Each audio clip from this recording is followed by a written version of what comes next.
Cutting Horse Association. Who did that? Cindy. Oh, that's a pretty good deal. You do a sound check real quick? Okay. Hello, No, Vernon. I prefer not to do a sound check today. Okay, all right, we won't do it. Can you hear us? We'll just wing it right up to the last minute. Sounds like something we've done in the past. So that we get the, I guess I could go online. You good? All right. Dial in.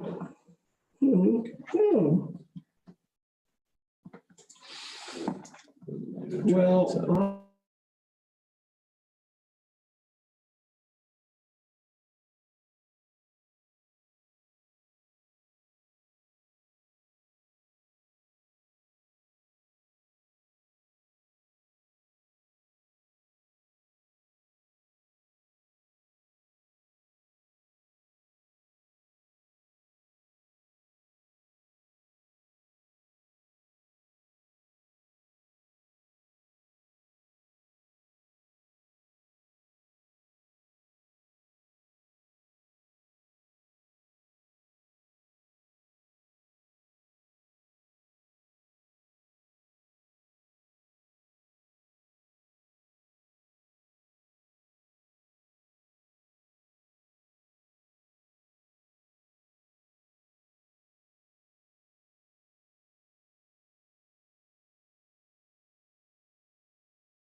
Kelly, we good?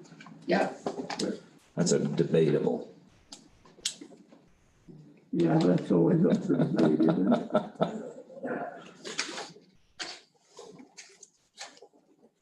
where did I put my agenda? First, today.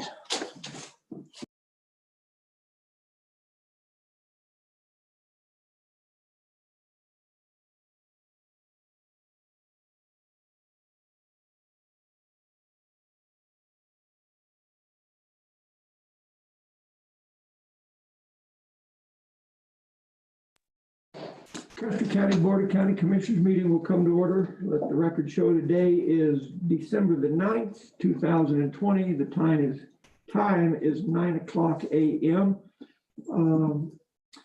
Mr. Cannon, would you lead us in the pledge, please?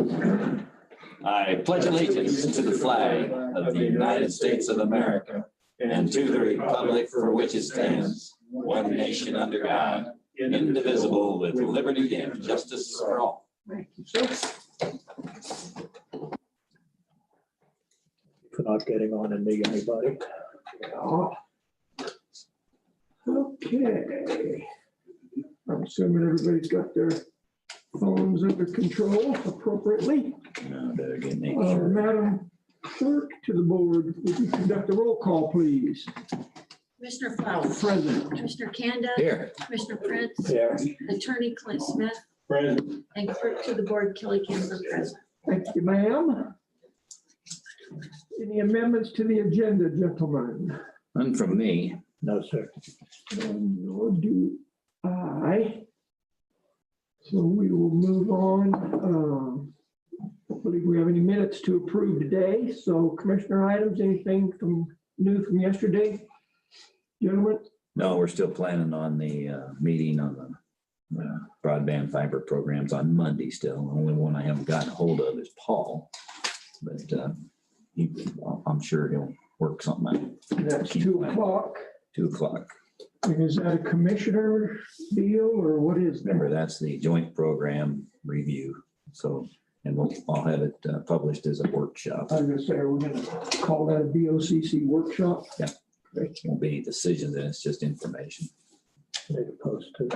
And then we'll get Yeah, I'll have it posted. Vern or Jordan to provide us, we can use this same Zoom address. I'd just like to report that I missed my flashing red light. Oh, you did? So I mentioned that. I never much noticed it when it was on and didn't notice it when it was off, so. It rhythmically put me to sleep. Anything else? The only thing I wanted to bring up, and I had a conversation with Kevin Day this morning, inviting him to sit in on any interviews that we may conduct, trying to hire an administrative assistant. Excellent. So we'll have that discussion a little more later on because it's on the agenda, but I did speak with him. Wonderful. And Yeah, as a matter of fact, I had that same talk with him a few days ago. He actually asked if he could participate, given that he'll have a vested interest in our new admin. I would think so. Makes sense. so that's all I had. Anything on the strategic plan? No, I'm just saying. CVRF. I think much has changed since yesterday. Attorney items? I distributed to you the information for the pretrial conference tomorrow in the case that's pending for the person who doesn't have a septic system on his property.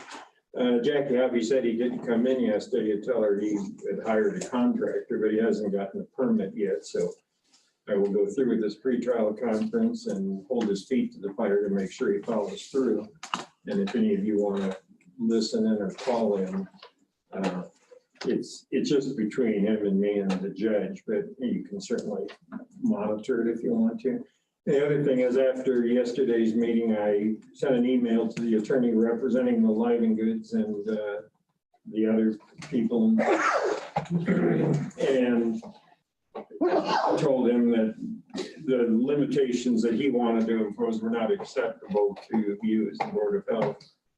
And he responded this morning saying he understands and that he thinks, because I told him that I said, I don't think that there's really a big issue. Frankly, I don't think the Livingoods would object to having you go on the property. I don't know for sure, but I assured him that this is not to gather evidence for the criminal case. It's just to inspect to be sure that the cleanup is finished and that Jackie Hobby can close her file. And he said he would get back to me, probably not today. He said he was going to be in court all day today, but I'll say, but I want to agree on a time. I don't want him just to give you an arbitrary time and say you got to be there because you got other things to do. Right. So Do we need to give you a couple of dates and and that might times? be a good idea. The weather's going to get a little bad in a few I've days. heard this weekend is supposed to be a little rough. Nice if we get it done while it's still decent. Yeah. For the most part, next week, the 14th through the 18th, I'm fairly open, although I was going to recommend those dates for interviewing admin assistant candidates, but Monday, the 14th. That'd be fine. We have the fiber meeting at Right, 2, but two, but if before or we after would went be down there fine. at 10 I or can't do it.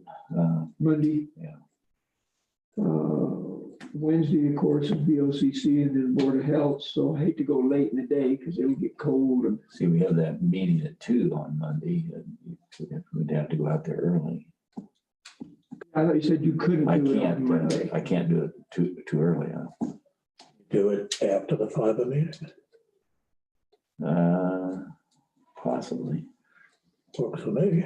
Yeah, sun goes down 4:30. I know it gets cold real quick too. Well, that'll just move us right. Yeah, we don't have to carry. When are you available, then, Bill? I can do it after, let me look at the calendar here. See, we have Tuesday's really not a good day. no, neither's Unless we did it early, unless we did it in the morning on Tuesday. Well, we did it in the morning. Oh, you can't do it in the morning on Monday. Wednesday's, the Board of Commit, are we still meeting? Yeah, Yeah, so that's gonna be a busy day, so it'd be the 17th or 18th. I'm wide open on Thursday. I am too. Friday, I have an eye doctor. See what the weather's doing on Thursday, yeah. Next Thursday's sunshine, So we need to, That's Thursday. Works for me. be best. Pick a time. yeah, EDC meeting at 10. I don't see that. Wouldn't have to set in on that, so.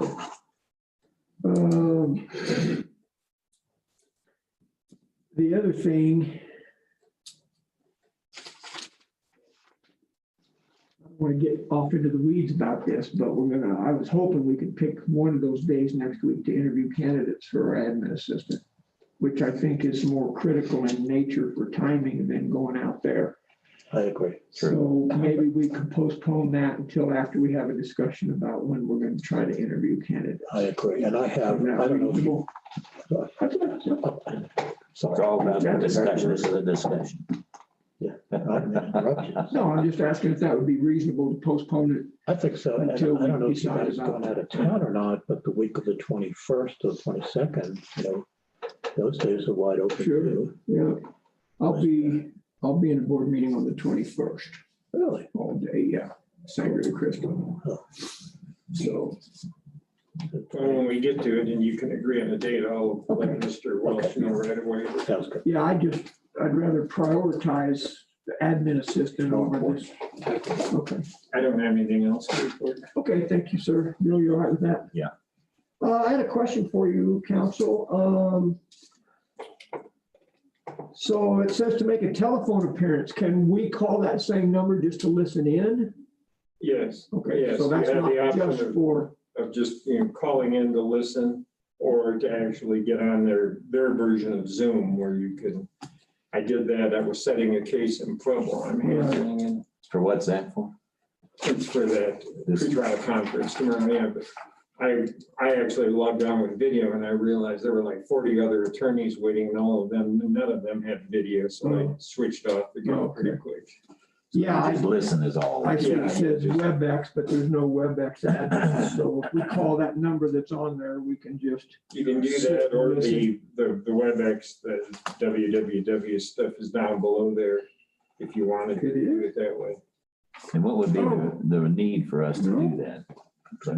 It's not required, just if you're curious, I guess, but, it must be that courts. yeah, www.courts.state.co.us, Okay, courts, county, choose, CFN. okay. So that would be the WebEx Make an address. appearance, audio, visual, interactive, you wouldn't want to do that necessarily.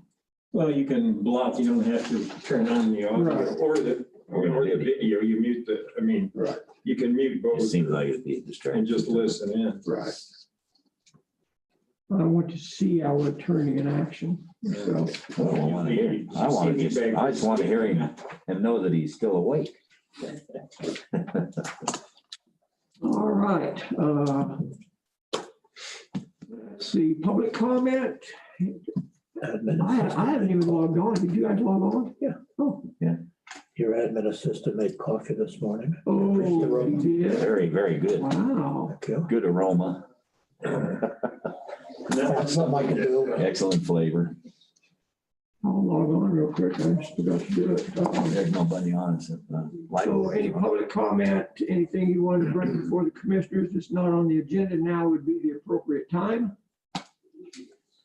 It's just two of us like you just clicked on, but Yeah. Cam is not on and I don't see any third Yeah, parties not on. either. Did I get bumped? Is it Kathy? Yeah. Kathy's on. Okay. All right, hearing none, then we'll move on. Am I not on there now? I don't I see- don't see you. I am, huh? Oh, it's a- oh, yeah. Bill, Jordan, and Kathy are the only other three besides Jay and myself. I gotta keep arrowing over to the right. Oh, you don't have that arrow. Don't help him, we're gonna end up blowing the system. Yeah, I don't have. Ignore that. I get on where, Very it- happy people here. okay.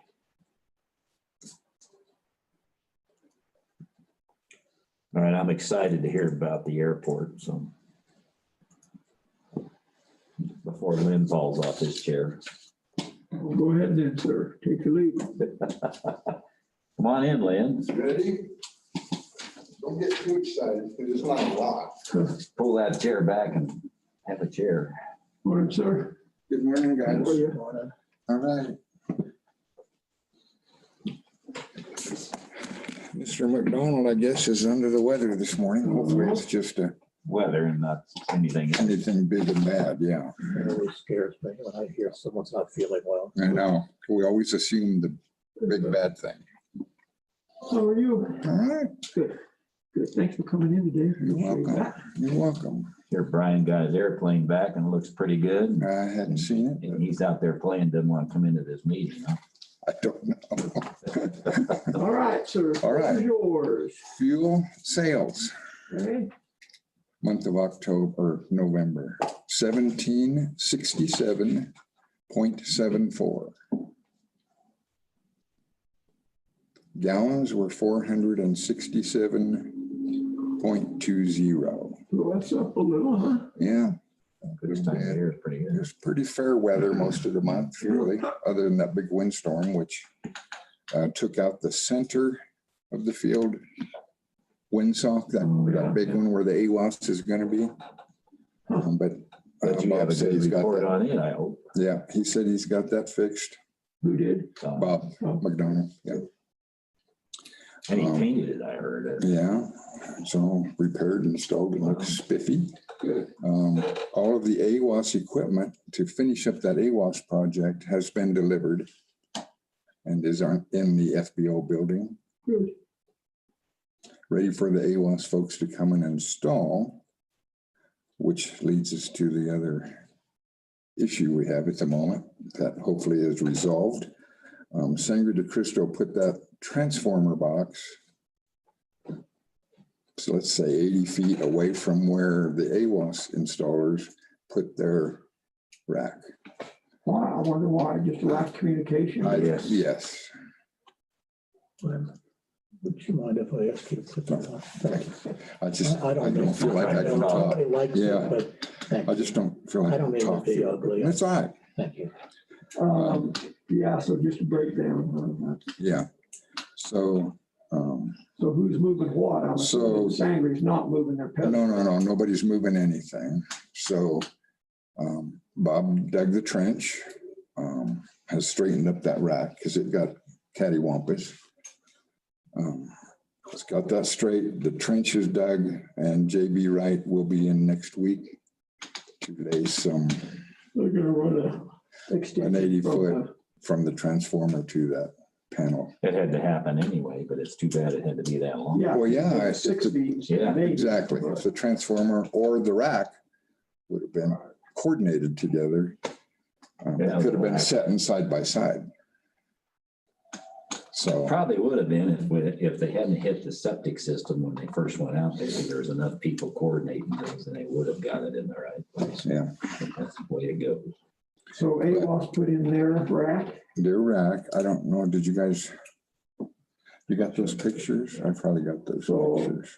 Not one to try to lay blame on everybody, but if somebody put it in the wrong spot, maybe they should have to absorb the cost of this extra Well, trenching. We've already talked to both sides of that. I talked to. Got it. And That's the rack that the AWAS people put in. Yeah, you got it. Yeah, and then the transformer is to the north, about 80 feet. So, Yeah, from here to that pickup away. yeah. So nobody So- took admitted fault. Everybody just did. Of course not. Big Eagle came in overnight and did that. So, anyway. I think, Anyway. and luckily it's not any longer. Right. I think And we're working our way through that, and JB is supposed to be in next week to, Was he providing all that. material to? I'm not sure. Bob Yeah, thought he could go get it, Bob but, told me he was. okay. So We're gonna have to. we're gonna have a bill there later. Yeah, $600 for the wire, he said. is it? So. Electrical car should be ready, feed installed next week, so that the AWAS people can come and do their thing. Yeah, it's been an ordeal for sure, hasn't it? Little chance the grant money could be used to pay for that extension. I asked on that, Tom, and they said they can't. It included, it included hooking it up, but not the distance, Right. the digging and that thing. So that's all volunteer. You're almost afraid to ask them. The BWI, the AWAS contractor that they've got is responsible for connecting it, but not making the trench and all. That would have been one thing if we'd have had it out there. And we had thought originally that was what Sangre was gonna do. Right. And I talked to Bubba about it too, and can't push on them. They bent over backwards and they donated some money on the project, so it's just, I don't know why somebody didn't call somebody and talk to them before they actually. And that, us amongst the board out there is kind of discouraged with the Armstrong folks. Yeah, that If would they're gonna be the managers of this project, then they should have been there. Well, yeah, I mean, we saw all the technical drawings of. Yeah. The construction project. And you would think a So I'm gonna construction have a manager talk with, would have somebody there. I'm gonna talk to Chris Knox, who's the chief on Armstrong, and see if they'll absorb whatever Help us with it. whatever the difference might be. A few $100 or $1,000, whatever. I think they will. Well, somebody made a mistake, Yep. obviously. so Yep. I would think we ought to determine who that is and try to hold them responsible for it. Yeah. But Right, I think program manager wise, it's Armstrong. yeah. Okay, then remember the airport phone system was not working. All the phone calls was being transferred to Mr. Jolly's place, so, but McDonald got That was that. working then. Yeah. McDonald's got that fixed and up and running, so that's good. Good. Yeah. Other than that, guys, That was good. So all is well. I haven't spoken to her recently, but I misunderstood when Stephanie first left me a note about the lock, change on the lock. I assumed you guys changed the lock on the south door, Mhm. come into the offices. And she said, that's not the problem. It's getting from the kitchen to the bathroom in the shop. She said that combination did not work on that new lock. Okay, well, I guess. I don't know. She said, Right. if try it again. If it doesn't work, let me know and I'll get a hold of Lynn. I Right. haven't heard anything or I haven't seen her since then. So I don't know if for some reason that bathroom is not getting cleaned. It's in the shop area. But she can't get She in. can't get in. Right. That's my guess. All those codes were supposed to be exactly the It's supposed to same. be, so they aren't. As far as I know, they are. When I did call McDonald about it, he went and checked and said it's 1229. So I got in there a couple days ago. So I don't From the know. kitchen into the shop. Your live stream, don't give it out. Oh, I'm sorry. Yeah, She couldn't get yeah, in. no names, right? You know, I hear you. Yeah. So when she said she couldn't get in, I thought she meant she couldn't get into the building at all. And then when I spoke to her a couple of days later, she said she couldn't get through the door by the kitchen. So Is that locked on the I'm inside? assuming. Yeah. So she should be able to open it. Well, it's like a deadbolt. It's like, you still It's need on that the code to but- get out. Yeah, So that people can come in to use the restroom and whatnot, but can't get into the fire equipment and the oh, shop yeah, area. that's true. Right. So I'll either leave her a note or I'll wait until she comes in today and talk to her again. But I said, if you have any problems, All right, follow up with me and I'll follow up. all right, yeah, let me Maybe know. she's not having any more issues. I don't know. Maybe she hasn't been back out there since. Yeah, let me know, so. Okay. And the only other, what, Can I ask a question? go ahead. The new fuel system, that's gonna be in 2021. Have you done anything with it to this point? Have you ordered or discussed? or- Brian, I think, did place the order. Of course, nothing official, no invoices or nothing will be sent until January, Perfect. but it has been placed. And then he asked them for specs for that concrete pad that it's going to set on so that we could get that done. Make it. Good job. So, yeah, we're trudging forward with that. And the slab where the fire truck was, we're all done with. We're all done.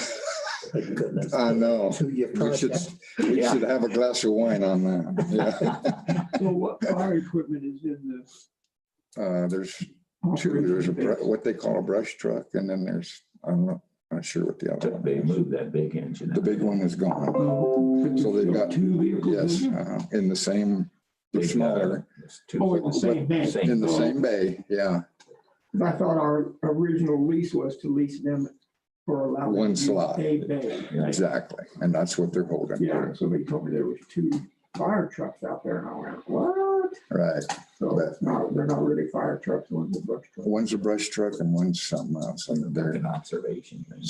yeah, Yeah, as long as they're in one bay, then I guess they're adhering to what we all agreed on. exactly, we can't holler about If it. they start overlapping into becomes a new fire station for southern Right, Custer County. right, well, then we'll just charge it, yeah, that's where I was headed.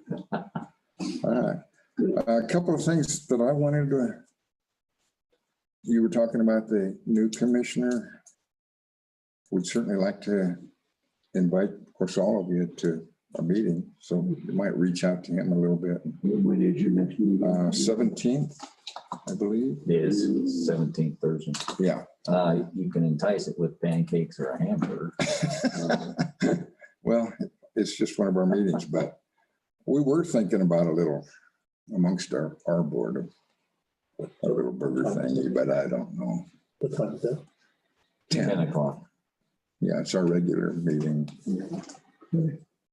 Yeah, I'll reach out to him. I just spoke to him this morning. We're gonna try to set a date, hopefully today, to interview admin assistants. And if we could do all that on the same day, maybe he can come up and go to the airport meeting. Probably wouldn't hurt for each of us to spend some time with him on what we do. And I Yeah. plan to do that. And just show, I doubt he's ever been out there. I can give him a tour. So just, yeah, show him the Custer County property out there. Yeah. And then officially invite you to have another meeting out there next year if you're gonna do that. Yeah, we're gonna Like to do that that several on, Yeah, on the 12th of January. We'll set that. So April or May, I would guess. What we Yeah. got last year. whatever you guys can swing. You're not gonna come for a burger? And we even police to come just for that. Oh, man.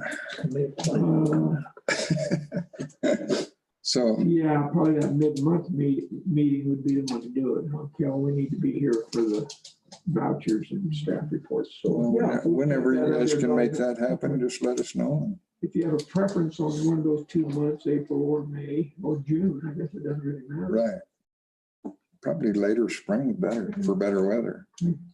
So we can cook out Okay, if we dare. make a note of that. And Jay, you certainly can.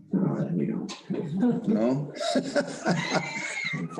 He expressed interest about wanting to fly at one point, and I'd I love to still see. want to. I was gonna ask you again this morning. You guys have pilot's licenses? Yes. Do you have an instructor yet? Yes, Yes. no?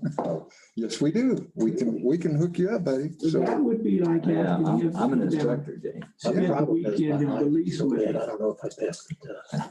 It'd be like asking him, we come down and spend the weekend in Belize with him. oh, he probably wouldn't have any part of that. No, No. no, he wouldn't even act like he knew us. Who? All right, guys. All right, sir, thank you. That's all I've got. Appreciate it. So, Anything else? all right, yeah. All right. All right, thanks for coming in, Leno. Thanks. You're welcome. And I'll try to get Kevin out there Thursday. yeah, You heading That'd be down great. south? no, Okay. I get to go the other way. Oh, yeah, all right, well, good luck with that. The metropolitan area of Canyon City. Yeah, all right, be careful. Be Congratulations. safe. Talk to you later.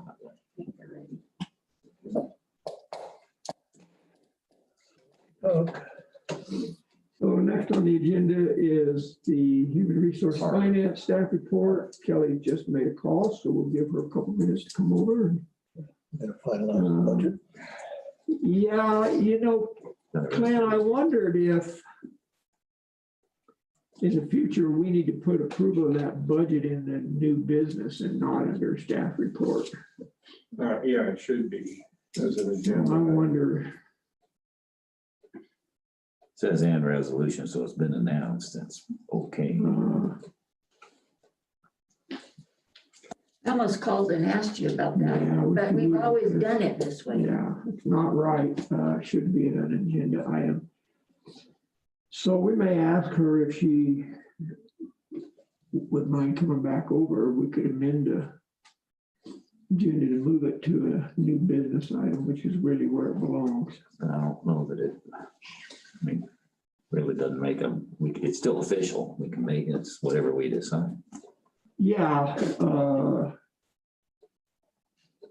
we're probably gonna be able to skate by because we also put possible action item on the agenda. That's right. But boy, in the future, I would highly recommend that be an agenda I agree. item. Good morning.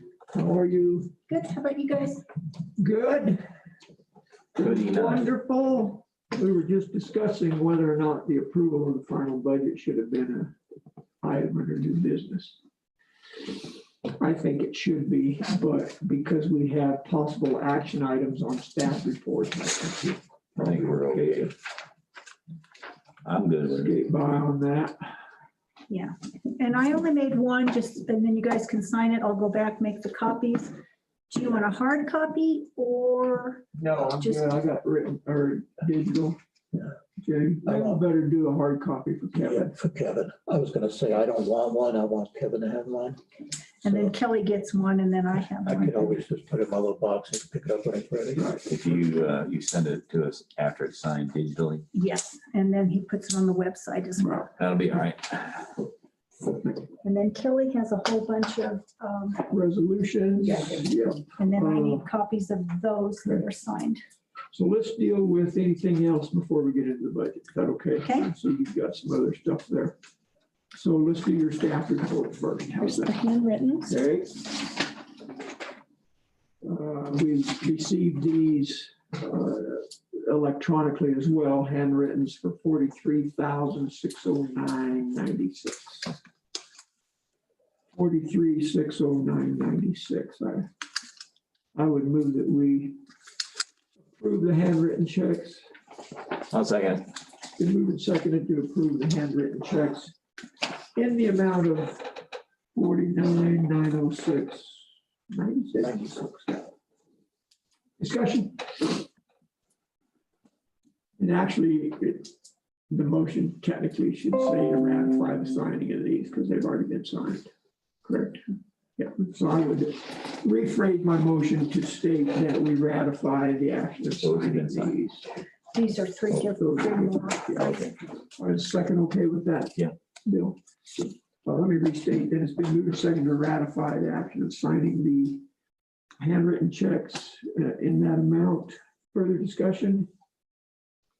Hearing none, we'll proceed to vote. All in favor, say aye. Commissioner Flower, aye. Commissioner Prince, Aye. Commissioner Kanda. Aye. Motion carries. Okay. Can I ask a question? You may. When Get a hold do of, the right? other taxing haven't either. entities submit their mill levies for approval? The deadline is, I believe, the 15th. Okay. I mean, they could change, they had one change. I think we're solid right at this point, but there is, Yeah. Because last year I strongly recommended the hospital district submitting some mill levies separately, not bunch them together, the one for all the- EMS and then the one for the and district. I do not have them So there are not any yet. others. They get them to JD and then JD gives them to me and then I fill out. the Yeah, we'll just piece of have to paper. follow up on all those. And so I don't know if they've done that or not. All right, well, if they haven't, let me know. Okay, I will, because I sent mine to JD and, thinking that he would say, okay, well, I've got them and all, but so far I don't have them from him yet.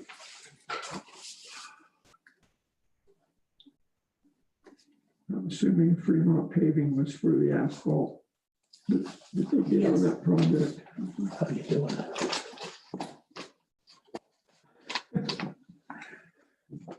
Do anything else? Okay. They'll say, man, you're looking great. Oh, there's- It doesn't really work this time of year, does it? Oh, you're looking great. On there. Yeah. Well, yesterday when I got home, I had a package on my front porch and it was from my dad. Oh, really? So, He had mailed you? Oh, my it God. was our Christmas ham that we always have. So, Well, that's neat though. I know, always just how he was, that guy. Anything else before we dive in? I don't think so. Update on the plans to hire. My person is just not available quite yet, so I'm hoping, but I've left it out there. I've not You closed haven't it. made a job offer then yet. No, Okay. How many are hanging? just the one that's my choice, but I'm just not sure she'll be available.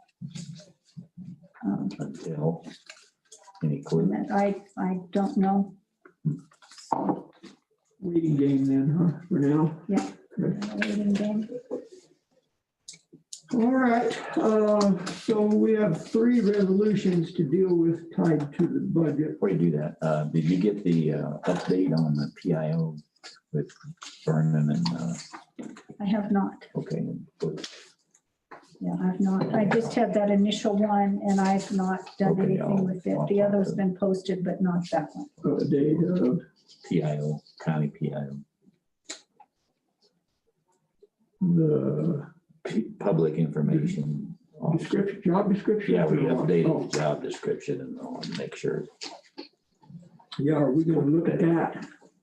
I've not, I don't have I it. got them. That's- I'll find out where it is. Because I just asked that the people who know what the job was, Right. did the job description not, I mean, I could make up. That's what I all sorts of did the other things, day. but Remember when I volunteered to make the changes that we talked about and showed them. Yeah. Just wanted to get it written into. I'm just asking, we'll see that as a commission before it goes public, correct? Yeah, we gotta see the job description and we'll get it posted. On there. Okay. I do it before next 16th. Today's Wednesday, so yeah, we couldn't go out until next Monday. We'd go in the newspapers for Thursday and Friday. So Well, I suppose we'll have to do that via email. we'll do it by email as soon as we get it up. And then it's on the agenda later, Donna, to discuss hiring an admin assistant. I'm hoping when we get to that agenda item, we can pick a couple of dates and times and give those to you to try to schedule the interviews. Yeah. Is that okay? And I will, and if I can't be there, it doesn't matter because it's not my person anyway, but I can get them in here. Usually when people put in, they're willing to get in, Be so, pretty flexible. yeah. Oh, yeah, it's Our okay. week, next week's filling up rather fast, so. And then if you reach out and your folks can't, or the applicants can't get that in their schedules, then we'll just have to do something different, huh? On there. Right. Okay, It is what it is. so, Make her so number one. how do you want to handle the resolutions, Ms. Donna, in any particular order? Yes, Kelly numbered them in. If that's the order you want to handle that, okay, And the so order that we have, 23, 24, and 25, yeah, you guys yeah, got it for me. got these electronically. I've got the copy to sign today. All right, good. So I'll go ahead and move that we approve resolution 20-23, resolution to adopt the budget. I'll second it. Let's go. Okay, been moved and seconded to adopt resolution 20-23, a resolution to adopt the budget for 2021. Discussion. Hearing none. Any public comment? Hearing none, we'll proceed to vote. All in favor of adopting resolution 20-23, say aye. Commissioner Flower, aye. Commissioner Prince, Aye. Mr. Kanda. Aye. Motion carries. That resolution has been adopted.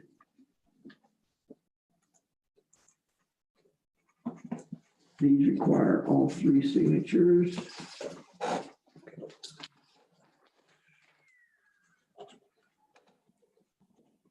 What's the group's pleasure with resolution 20-24? I move we accept resolution 2024. Second, been moved and seconded to adopt resolution 20-24, a resolution to set the mill levies. I'll read those real quick for the record. The general fund mill levies 10.745 mills, road and bridge 5.0, contingency fund 0.0, human service fund 1.0. The insurance fund is 1.5 mils and emergency service is 2.0 mils. Any further discussion on that, gentlemen? No, sir. Public comment? Hearing none, we'll proceed to vote. All in favor of adopting resolution 20-24, say aye. Commissioner Flower, aye. Commissioner Prince, Aye. Commissioner Kanda. Aye. Motion carries. 20-24 has been adopted.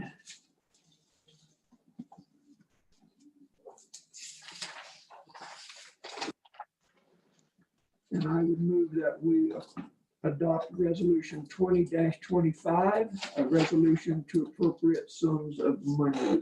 Second. Been moved and seconded to adopt resolution 20-25. Discussion. Again, I think for the record, probably better read these amounts. General fund, $4,520,760.65. Road and Bridge, $2,452,927.80. Human Services, $737,469.80. Capital Improvement, $501,967. Lodging and Tourism, $52,665. Insurance Fund, $221,500. Emergency Services, $284,714. Airport Fund, $72,850. And the Conservation Trust Fund, $37,000. Go ahead, sir. May I suggest that we just mention for the record that the contingent fund is 0. Thank you. And the contingency fund is 0. That's Thank right. Yep. Not a great time to bring it up, but I'm going to at least throw it out there, and we probably can dissect it later. Lodging and tourism. Is that how it is in the budget as a lodging? Is that word in there? Yeah. Which is weird to me, but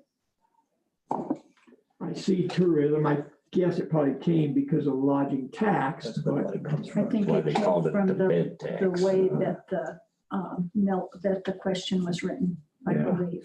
That's the only, yeah, that would make sense that it's tied to how the question was written on the ballot, but we don't really have a lodging fund. It's tourism. Correct. But I can look that up. derived from. Further How are discussion? you listed in your fund? I can't remember. I have none. Yeah, I just have to. Public comment? What it was.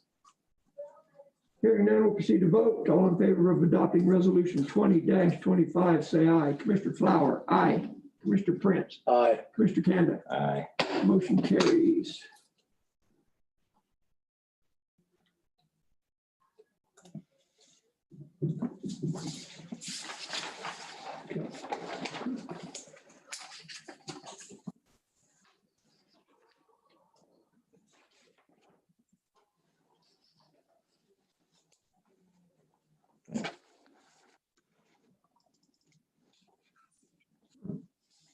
I'm not able to open my mill levy resolution. I don't know why. Let's go to some app store. That's where I open it. It is weird. I can open the other two, but not that one. I got it. I'm going to send it to you. No, that's fine. Which one were we having trouble with, Donna? I think that one, that I had the extra pages and yeah, it was Because doing a when lot Donna of sent odd it to things. me, it was really weird, and then she sent it again and it came through fine. You know, it's the file extension on that is set mill levies docx.dat, and that's why That's it's the, data because I had saved it It and then must moved that change it over. when you send it or Yeah. something. Because that was that I saved it on my DAT, and put it to UCX and then we do it. which is the DAT file, yeah. Yeah. So that's probably why I can't open it. Yeah. That explains that. Okay, so the proverbial, The one, how many hours you suppose? way too many.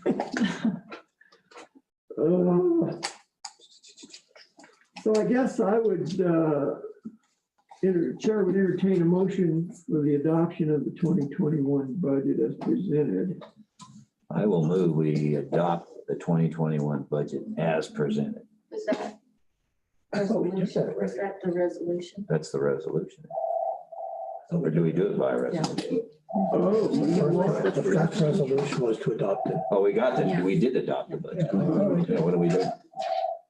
Because they still had to be I signed. didn't mute the phone. I know how. I'm sorry. I think you're exactly right, Jay. Give me just a second. 2024.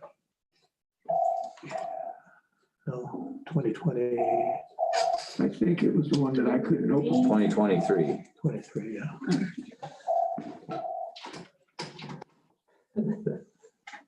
They're watching, doing it on purpose. Yeah, that's right. 2023, and see on my electronic ones, they're not numbered, so yeah, it was the So, Commissioner's office.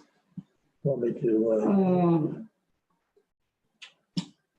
I withdraw my motion. I'll withdraw the second, Been withdrawn. as we did it Yeah, I'm sorry. I just- haphazardly. Wow. So well, let's go back though then and see if there's any discussion. Call back. I apologize for that. We should have had the discussion with the budget. So we did get the changes that we had talked about, Ms. Donna. I haven't looked at it, so dealing with the 2% raise for everybody, that's in there for the sheriff's department. The revised one he sent in is. Right, and I sent what he sent and it's. Yeah, he did a good job, Marie. Was there other major? Can't think now what else we had agreed to. On the rest of the employees, on the change of the start rate. Oh, yeah. That's the minimum, really, we kind of set that up as a minimum starting wage of $17 an hour across the board for all county employees. So that's in there. So I guess the question, maybe we had this conversation, we did, I don't remember, what's that gonna look like? Everybody gets brought up automatically, or is that for new hires starting after January 1? I thought that's how it was when we discussed it. I couldn't hear Bill, I thought that's what we did when we discussed it. but I thought something different. With And I could be wrong. So we decided that effective January 1st, anybody who didn't meet that level, who was a full-time employee, would be brought up to that level. And from then henceforth, anybody brought on as a full-time employee would reach that level, would start, the That's least what- they would be is at that number. That's true. And that's That's what what I I did in the remember. budget. Yeah, that's true. Okay, you're not gonna believe this, I just went off the rails, I didn't understand everything you just said, I heard it, but I didn't understand Let it me say all. it again. Let me rephrase it. Okay. If there are any employees effective January 1st, 2021, who are under the minimum, Okay, current employees. Yeah, current that- employees, their salary be brought to the minimum, and then on full-time employees only, and any new hires that are full-time employees are only, the least that they would pay is what the minimum is. It certainly could be higher That's than what you that. budgeted And for, that's and what that's I what put you in. understood. As did I just wasn't sure. No I problem. caught everything. That's what I meant by So, That's how I remember it. I believe in that. I think it's the right thing to do. I still have questions about how we're going to afford to do that. Can it be self-sustaining? That's a concern to me. I guess we'll see. Well, and we've had other years that we did not receive raises. So if we have to go a year without raises Yeah. and It is. greater good, then, you know. Well, yeah, and I appreciate the statement you just made about the greater good, because I think philosophically, that's what we all bought into. Is Right. what do we need to do for our employees that is right Right. to try to close this gap? And from what I saw, I don't think there was that many people involved. No, it really was not Like that much who? money, but it meant, I believe it will mean a lot Right. to those people. And I thought it was 17, I don't think. No. And I think one of the things we discussed was that the employees would take precedent over some of the programs that we may have to not fund quite as much to compensate the employees, because we felt at the time when we discussed this, they were more important than X amount more dollars for a program that is not totally essential. Yeah, so again, that's a budgetary responsibility we'll have to look at a year from now and see where we're at. Right. And they have to just, Yeah, we'll see it. Okay. I won't. We'll know. Okay, so there's a signature page here, I think, isn't there? I'm not sure which page, it's not too far It's down. page 4, there's 3 lines. So I'm assuming it wants 3 signatures. Please.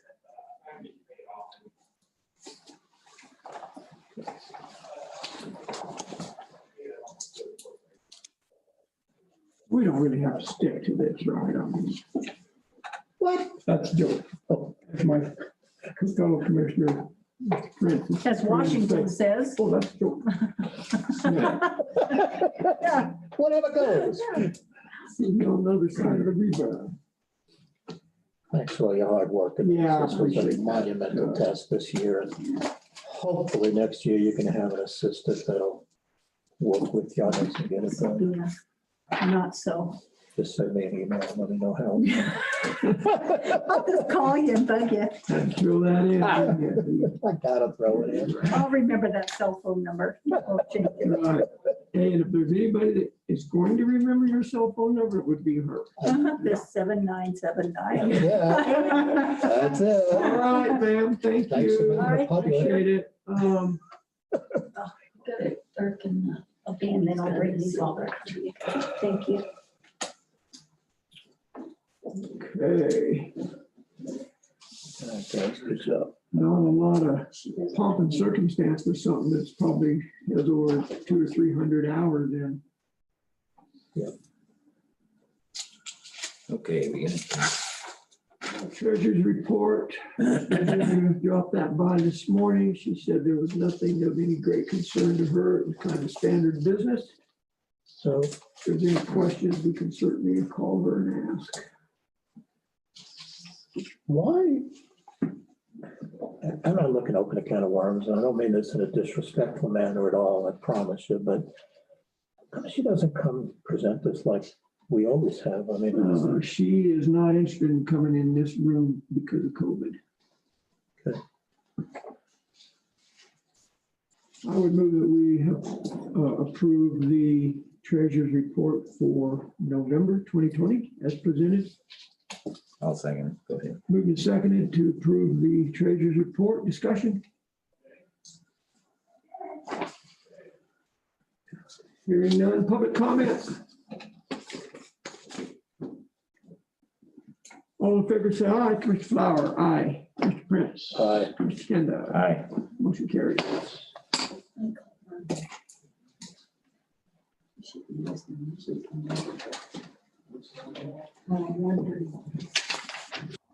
Lay that over there, Ms. Kelly.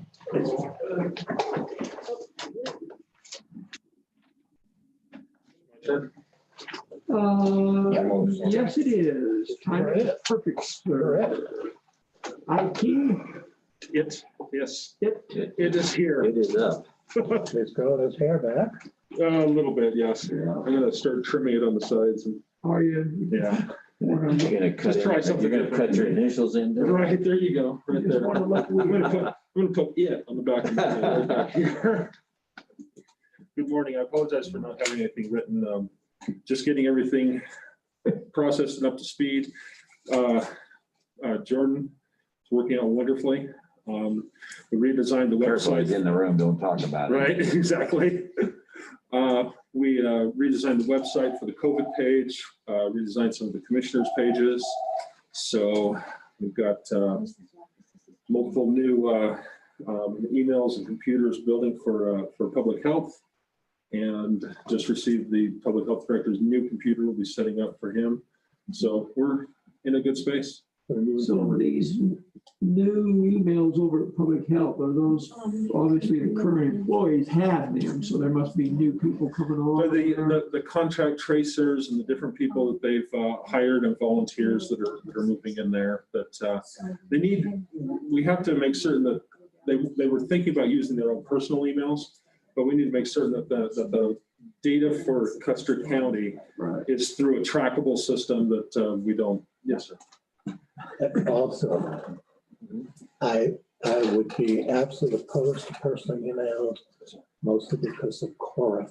Yes, sir. And, we can start getting, love letters between husband and wives if someone had a Cora point. So I strongly urge we have a county email address for county business and use it for nothing else. I 100% agree. I just actually had that conversation with them over there. And it doesn't cost us anything. Right. It's not like these are subscriptions or anything, so it's easy to do. Do we have a comprehensive list of all the county employee emails? I could give you one. I would appreciate that. I think Okay. we need a couple of things. I think we need that available, and then I think we need this phone tree thing agreed upon and decided who needs to be contacted in certain circumstances. Okay. I thought OEM or somebody took that on as work. I believe that was something that was in the works, but I didn't follow through on You'll be in here in a minute. it was a number of months ago. Discussion. And we could, there's systems that we could implement to do that fairly easily. A Google phone number could actually be called, and then everything under that would be dialed with a message or something like that. Right. We also have the FFRS and the Everbridge system, which is pretty effective for getting information directly to cell phones. Yeah, I'm struggling a little with that. I actually called them and asked them to put out a message. Oh, no, we can't do that on Everbridge. So they've got some restrictions about what can and what cannot be dispersed over Everbridge. I meant to bring that up after it happened. It was after, I think we decided we were going to close. Maybe it was when we were going to close the courthouse early on. Can't remember exactly. And I called and they said, no, sorry, you'll have to go through some other means. Who did you speak to? Was it, so we have a, I called Freecom. okay. Yeah. I have no idea who I spoke to. So. I will see if they've closed down. So we have joint tenancy with Freecom with Everbridge. So we have our ability to do our own Everbridge notifications. Okay. I will see if that's still functioning. Yeah, and like I say, I didn't go the route of our own. Because we have done that. We have done that. Yeah. Alex and Meredith routinely did Everbridge notifications. Yeah, so let's say that we wanted to put out a notification. It's a great example, actually. Human Services. Okay. Department of Human Services offices are closed. However, there's a contact number. We could do that through our side of Everbridge. In theory, yes. Right. It should be. Because it was something like that I called Freecom and they said, no. It was So if something they that- called in the help office number, it will get a recording. See, typically Everbridge is not to be used for advertising, but for an actual emergency. And they might have considered what your request to be a non-emergency type of request. But if we have our side of it, then I would guess we could decide. Let me do some research on how that's functioned, because I know we used to be able to do that. Yeah. And we did do that. The public health, or excuse me, the Human Services? Human Services, they right now they have their own phone tree, and if they have an after hours number to call in that phone tree, in that when they call, or not a phone tree, but an auto attendant, excuse me, so that if somebody calls that number, the DHS number, they can either be Maybe that directed needs to to. be on the door instead of the offices. Well, Laura's dealing with that. Okay. She said she was gonna get with Stacy and they would decide what to do about that. She just changed it. Good. I didn't mean to go off the rails. No, that's fine. Sorry about that. I understand. I think that this is a very germane discussion. Okay. And before you leave today too, I'd also like to talk about telephone stuff. Okay. Go ahead. Cell phones or? No. or Landlines. landlines? Okay. I'm You're good. good to go with that? Yes, sir. Up to- So we've found ourselves asking this question several times for different reasons. I still don't have a clear grasp on the whole telephone system in the county building. Okay. 2552 is a general county number, or is that for the commissioner's boardroom? Do you know? Off the top of my head, I believe so we have four or five telephone lines that are actual CenturyLink telephone lines coming into the building. With separate numbers? With separate numbers. So we call those the direct dial numbers. Okay.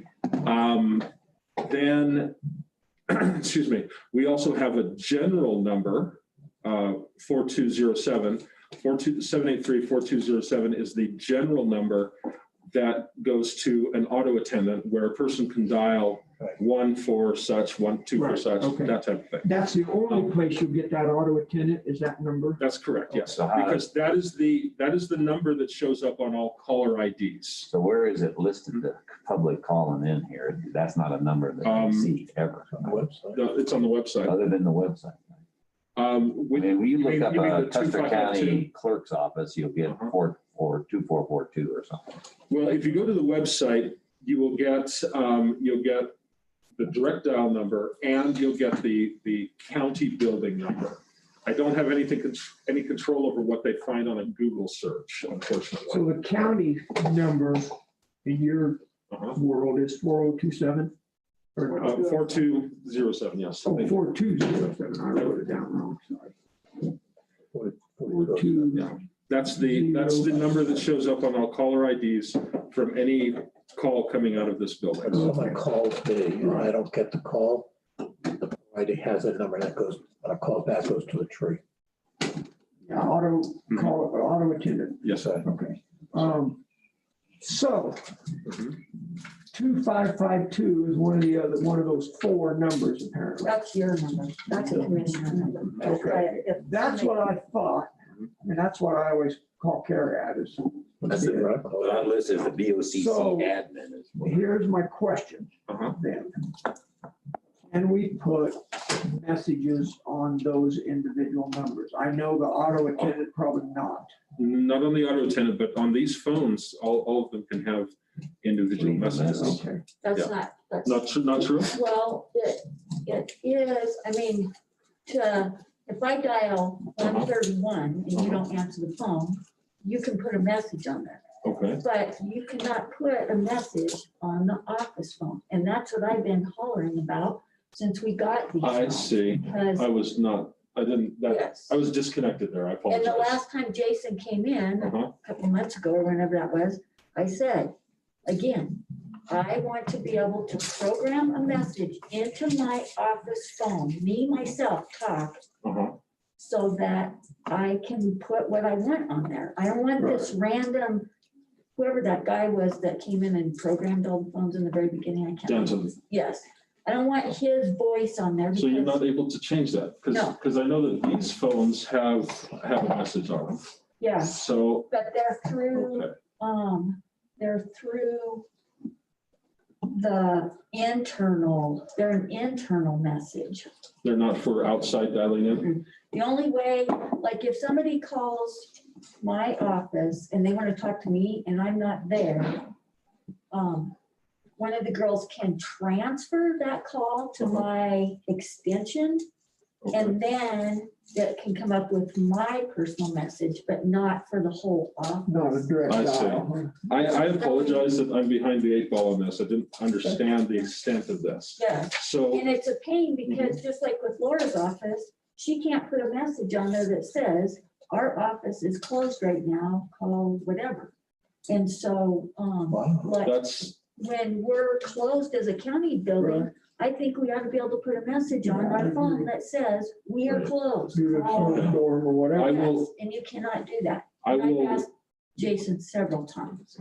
well, Do you want people Fire him, to leave a somebody message? else. well, that would be, we'd have to get a new phone system. Yeah, Um, I want, You want people to be able to I leave want a him to message? be able to leave a message. I want him to be able to hear what our message is and either hang up and I say, think okay, it or looks leave a like- message. Perfectly valid. Absolutely, yeah. I didn't know that this was not happening because I have a message on my phone Yeah, that if I dial that number and I don't pick it up, you'll hear my voice Right. there. I I know was when not you get- aware that That's that only functionality for- wasn't. yep, that's only for the internal, for the, No, if your I'm calling internal it number. from outside. Yeah.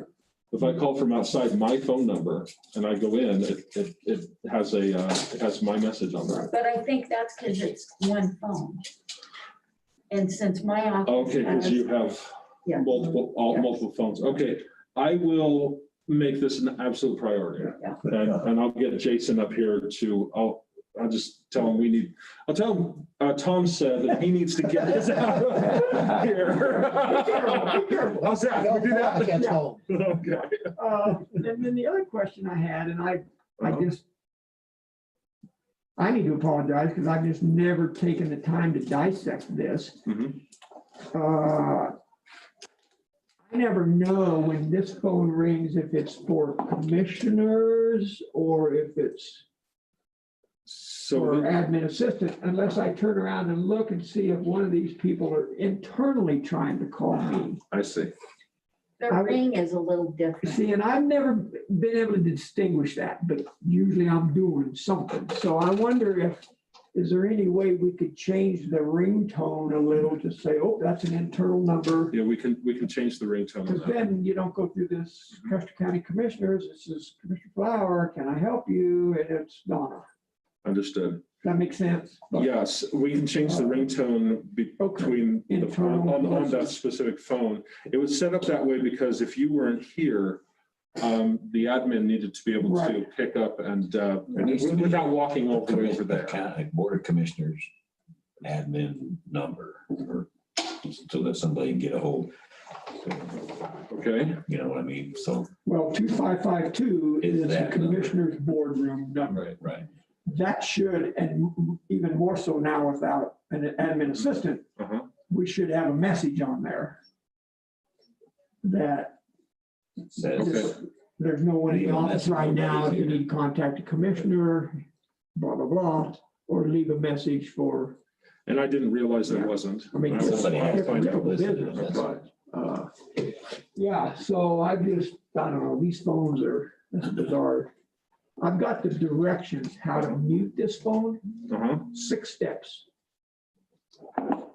to mute that thing, and I forgot to do it this morning, and I apologize. Thanks, Kelly, for picking those phone calls up too. But somebody must have been pretty insistent on the first one after I hung up 3 times, so. But there again, I would have been nice to say, have a message, we're either in a meeting or we're unable to take your call or something. Leave a note. Yeah. So, okay, well, thank you. All right, we'll work on fixing the cell phones in a better way. I mean, I don't know what else you do, right? I don't know. You're gonna go there and sit and, Yeah. I don't know what you do on those big. The proverbial video gamer Yeah, in there the you go. IT office. There you No, go. I've been to the sheriff's office and public health twice today, so. All right, I'll Thank you, get on sir. that. Yeah, Thank I you. appreciate all your work, man. Thank I'm you. glad I can. Thanks. I'm glad I can. Yep. Be well. See you, Vernon. Next up, Office of Emergency Management. Good morning, sir. Morning, how are you? Good. How are you? Doing good. Good. Good. You guys have my report, Yep, the floor is yours. pretty complete. I heard you mention the phone tree, and that's just something I'll kind of look on too. And then having the comprehensive list of county employees. If we had that list, we could put together a specific list for the Custer County employees. Yeah, we need to do that. And then we could send those folks specific Right, that's messages what I was asking. using Everbridge. So we do have the capability to do that, and that would just take a phone call from the commissioner to say, can you send out a message? If we had that comprehensive list set up, then I could do that. But what I would need would be a list of all the phone numbers for all the employees. That's what Vernon is.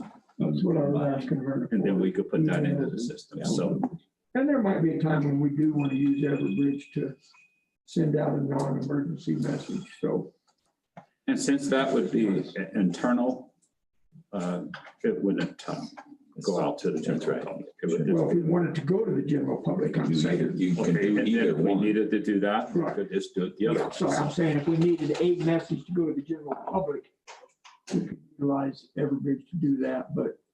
Yeah, we're also developing in the system through iPause, the capability that if you are in Custer County, whether you have signed up for Everbridge or not, we will be able to send out a emergency alert, Yeah. similar to the Amber system. Yeah, we'll get some serious blowback from that, I can tell you. We've already been through that. Getting these phone calls at 3:30 in the morning. We're ugly days, man. My phone burned up. We finally got a halt to that, but because those people didn't sign up for that, they were just getting it automatically. Right. And that didn't go over very well. So I don't understand the whole iPause thing. So, Yeah, see, iPause can never be used for a non-emergency feature. It only can be used for a major emergency. Catastrophe. Everbridge could be used for minor things. And we had a complaint similar to what you were mentioning, Tom, from Jim Little down in the front country that occurred back in March. And when we actually looked at the data, Everbridge keeps a very strong data. There was never an Everbridge alert that went out at 3:30 in the morning. Now, if you have a cell phone and I send you a text and you don't receive that text when it's sent, then it can continue to try to ping you until you receive the message. okay, Based on our status currently and our future potential status in related to COVID, I shifted the gear related to COVID. We have gone to, we were in a level 3 activation, which is just a monitoring activation as far as an EOC. I'm proposing probably on Monday of this coming week to go to a level 2 activation, which is still not a level 1, which is, an active emergency that you are actively involved in, but go to a level 2 activation. And we will, the state, go ahead. Sorry, I didn't mean to interrupt you. I was just trying to understand the difference between level 3 is monitoring, level 2. Level 1 is serious. Level 2 would be, so high would be 1, 2 would be moderate. A level 3 is just a monitoring mode. Okay, so it's just really a label change. You'll be doing the same thing, monitoring on 2. Yes, And if, heaven forbid, we have to go to level 1, then it's a whole different ballgame. yes, Got it's it. 24/7 under a level 1. Got it. Thank you. And so I'm proposing that we go to a level 2 activation. And what the state has agreed to do is to send me at no cost to the county, a planning section chief, so that we could start developing plans. If we go purple, then, what is our response going to look like? If we go back to yellow, what is that going to look like? If we're in orange or red, what it's going to look like? So we're going to develop plans. Some of the plans will be specific for COVID-19, but there's other kinds of emergencies that we're on the lookout for. So we're going to have this planning section chief will likely come in this coming Monday. As I said, it'll be no cost to the county. The state is picking up that cost. The main purpose is I don't feel comfortable yet. And so their role will be to help me get more comfortable and in the role, so that when you guys ask for information, we can present you the information in a timely and very responsive way. And so that person will likely come in. We've got accommodations locally for them to be in. They'll be here for a minimum of 14 days initially, and then they will be available so that we could do virtual. And one of the things that they're going to do is to set us up as a virtual EOC, so we don't have to be in a room with a bunch of people, that you will be able to log into the virtual EOC remotely. We'll provide you with addresses as commissioners and anybody else that wants to get in.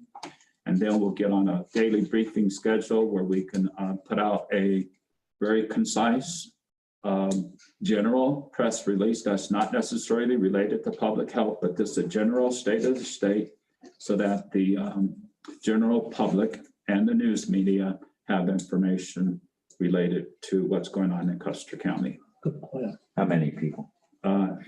4. And our cost is just buy them a dinner or 2. Yeah, our costs will be, and that would be something that we do. And we have money in my budget to be able to do that, to buy them, a dinner meal.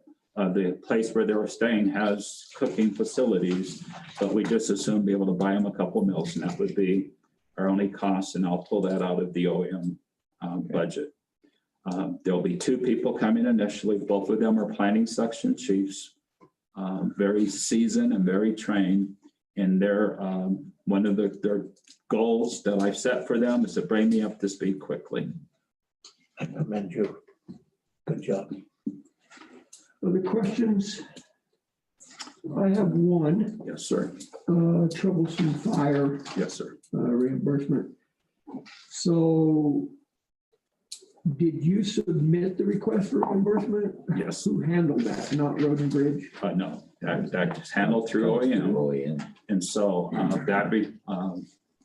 basically, we take the crew time reports, the equipment time reports, and that's the shift tickets, and we integrate that information in the system, plus all the other expenses associated with the response. We put it in the system. It goes through the fire billing portion of the Colorado Division of Fire Prevention and Control system. In order to access the system, not anyone can access the system, and most of the OEMs are the ones who access it. In 2021, I will train Sherry in the office there at Road and Bridge, and we'll enter in all the equipment that we have for all the agencies within the county that can go to a fire resource, and we'll enter that information in so that it's current. We'll pull all the payroll information in.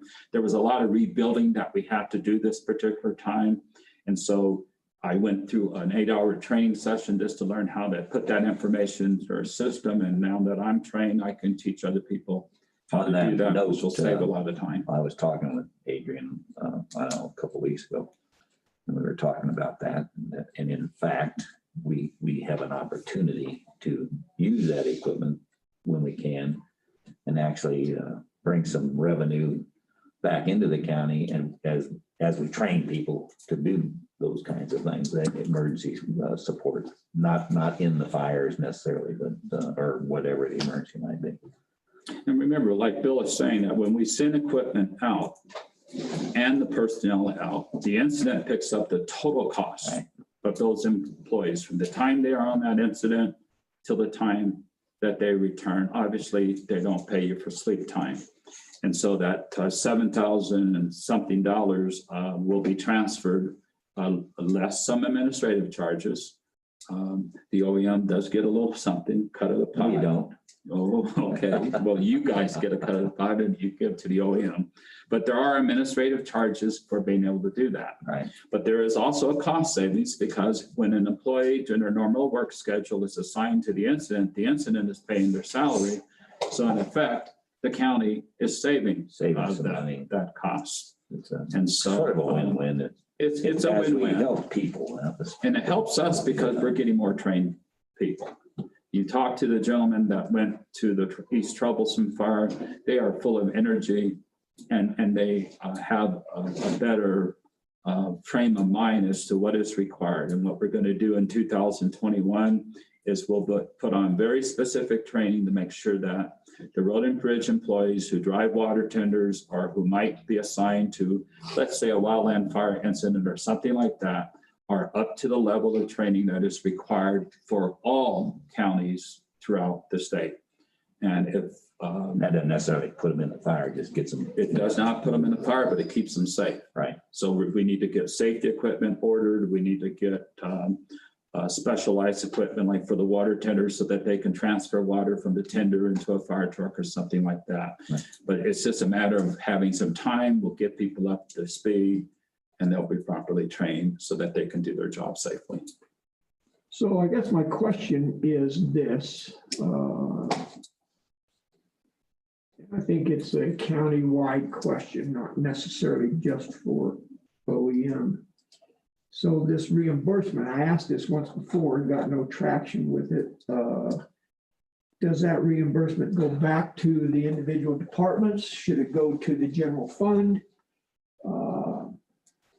Those employees were paid their regular wage for being a county employee. And this is the money we got because they went up there, Right. correct? Right. I thought it'd be ought to go back to the general fund. That's mine too. Yeah, and you can earmark, Donna can earmark things in the general fund if we wanted to make it specific. If we had a Well, goal for, they were paid out of the general fund. right, And if they were paid in excess of what we budgeted, it's a county expense, not an OEM or whatever department it is. Yeah, Now, this happens to be credited to Road and Bridge, which Right, well, that's my point. I mean, I'm not trying to cheat them out of it, but I'm just not sure that's where it should have gone. The best person to answer that question would be Donna. My understanding, when I asked the question, similar to what Tom just asked, is that money would go back into the budgeting system for road and bridge. I don't think it'd be, And when the state, We'll make the policy, not we can, talking that's exactly right. I think we need to have a discussion about that. Let's say instead of 735, it was 7 million. Right. Be probably a different conversation, right?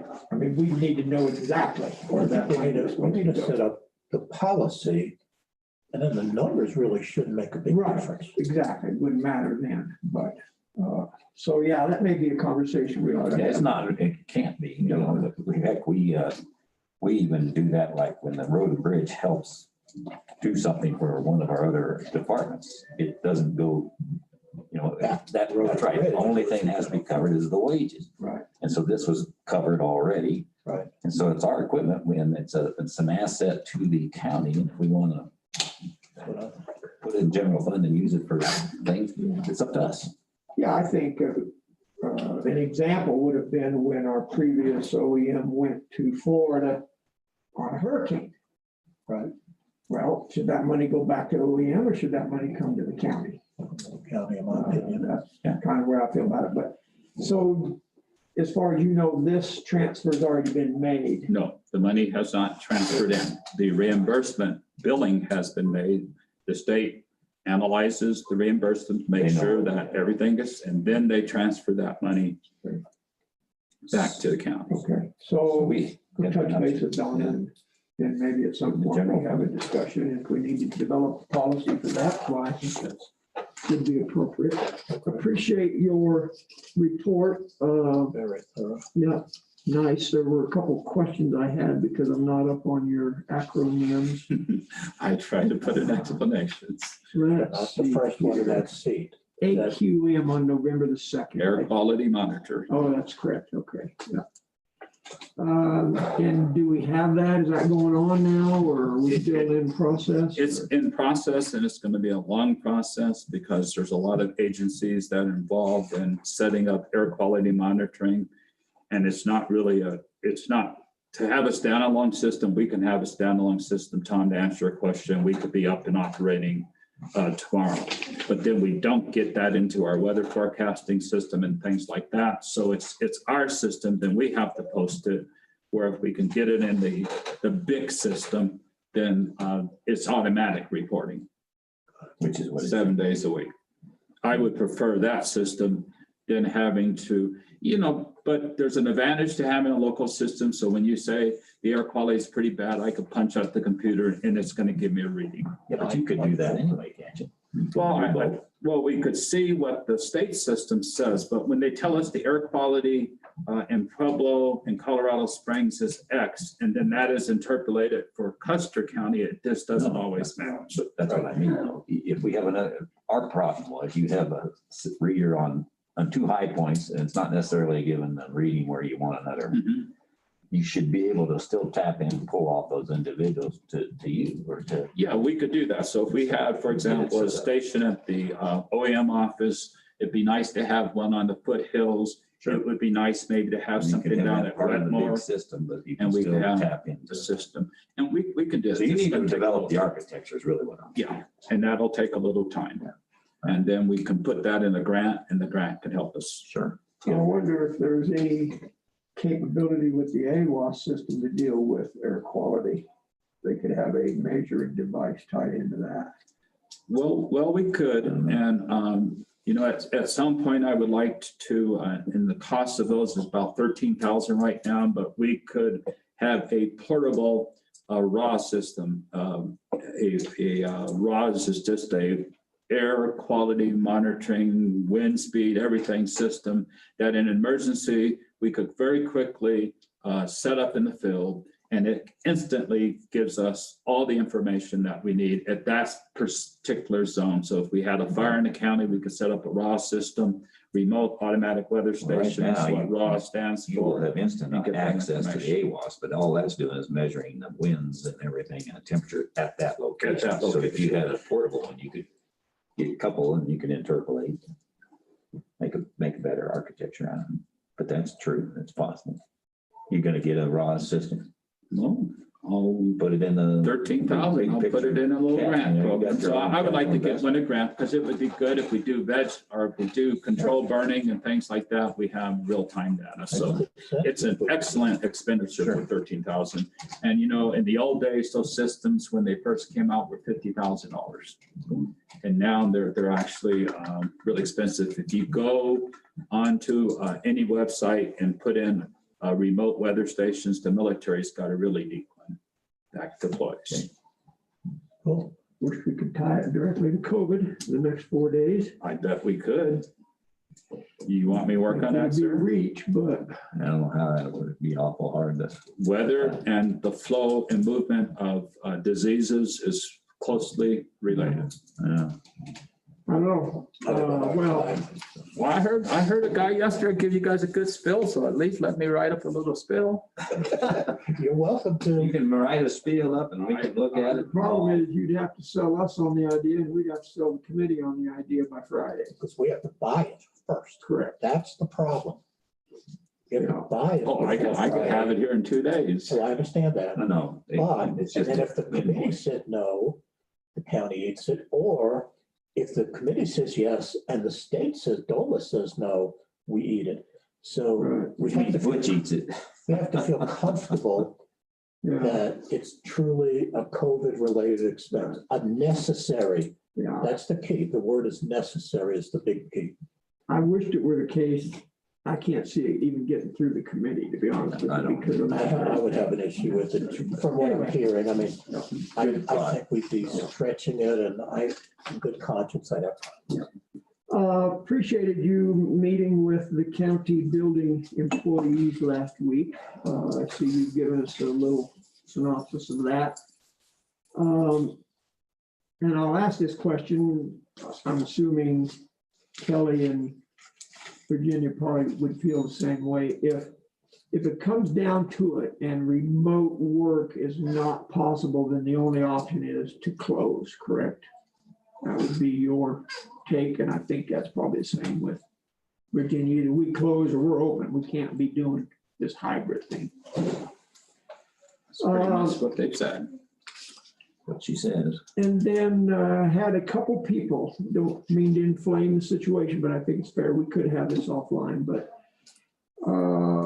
had a couple people asking why OEM was making decisions that they felt like the commissioners should make that decision about. I don't know that you made any decisions. It might have been how they perceived what you were presenting or whatever. I don't know the specifics, but I would say I was very intentional about not making any decision because that wasn't my role. My role was strictly to collect In what context information. was that, Tom? What was? I don't remember know. what. Didn't get into the weeds. I said, oh, No, I don't mean that. I mean, was it related to? the meeting that he had on Oh, this meeting. Thursday. What date was that? I forget. No, I don't know of Okay, any that's fine. decisions that we made. Okay. You were just gathering Right. data and got their input, right?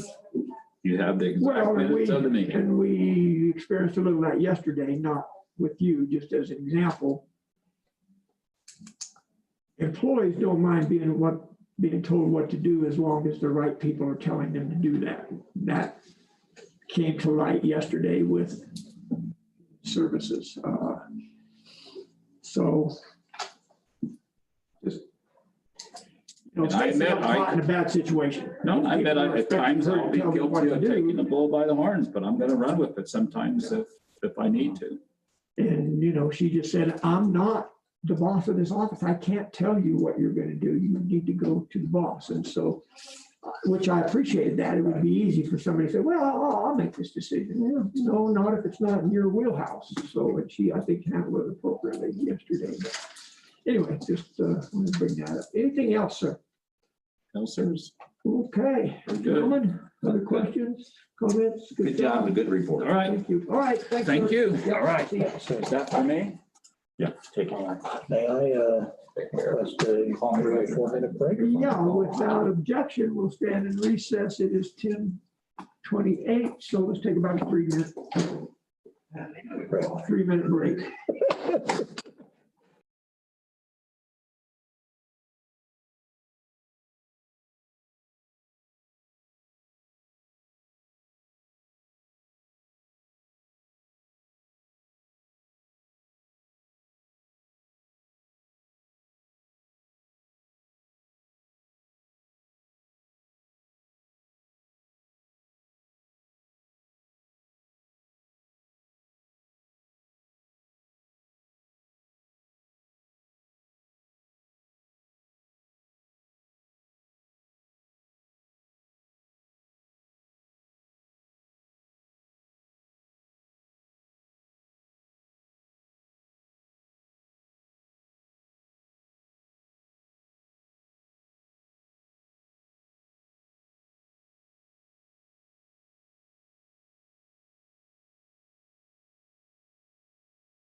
Item of business is consideration of the transfer of funds. We've got the documentation on that. $81.23. This is a transfer pertaining to earned interest. Conservation Trust. Yeah. So, pleasure. I move that we approve the transfer of $81.23 from the county general fund to the Conservation Trust Fund. I'll second that. Moved and seconded to approve the transfer of funds of $81.23 from county general to Conservation Trust Fund. Further discussion? Kelly, I just informed them that this was earned interest. Yeah. Any other discussion? And public comment? Hearing none, we'll proceed to vote. All in favor, say aye. Commissioner Flower, aye. Commissioner Canada, Aye. sorry. Aye. Commissioner Canada, Aye. motion carries. I'm actually trying to get us in a rotational thing so the same person doesn't always end up having to vote last. So we don't sign that. It just goes to Kelly and she'll attest to it. Next item of business is discussion of the open meetings law. We talked a little about it yesterday. Come in. Thank you. Sorry. That's why. Okay, perfect, thanks. Yeah, we talked about why the wording was on the budget, lodging and trust, and here's the. Yeah, is it on there? Well, I haven't read it, but apparently she said that's why, so.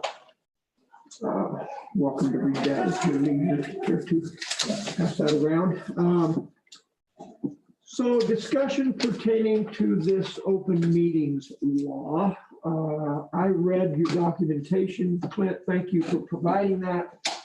It did not answer the questions that I have, so that's my opening salvo. Gentlemen, go ahead. I kind of requested this discussion so that we can get a clear answer. We had an incident last week where the three commissioners joined a Zoom meeting regarding the internet towers. And Commissioner Kanda objected that the three of us were on there, feeling that it was a violation of the open meetings law, such on.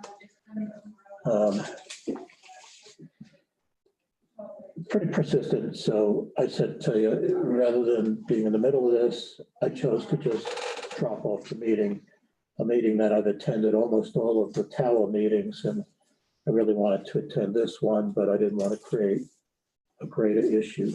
So I was asking for, was hoping we could get in a meeting in public, we could have a discussion to determine when can more than one of us join someone else's meeting without making decisions, just be part of discussion, or if the three of us are in a meeting, we are violating the law because we're acting as commissioners at that time.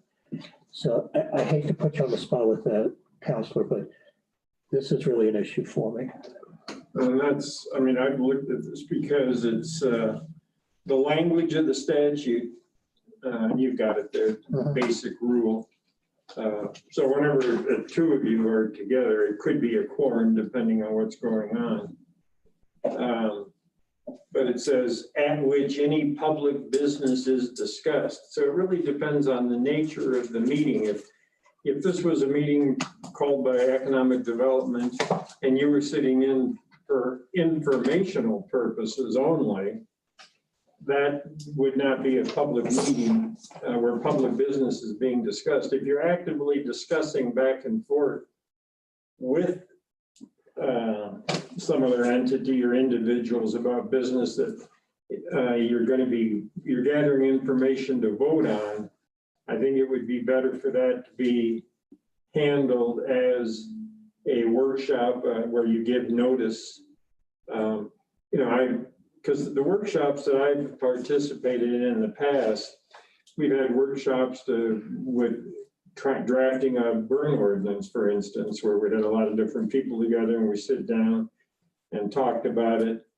I think those were, notice was given of those, even though there wasn't anything, no decisions were made there. But if it's discussing business for the purpose of gathering information to ultimately make a decision in a public meeting, the better practice would probably be to give notice. Now, I mean, if it's a meeting that you call, I think you always give notice. If it's another meeting that somebody else has called and you're invited to sit in, then you have to kind of watch your participation in it. You know, it's hard to come up with a hard and fast rule on this.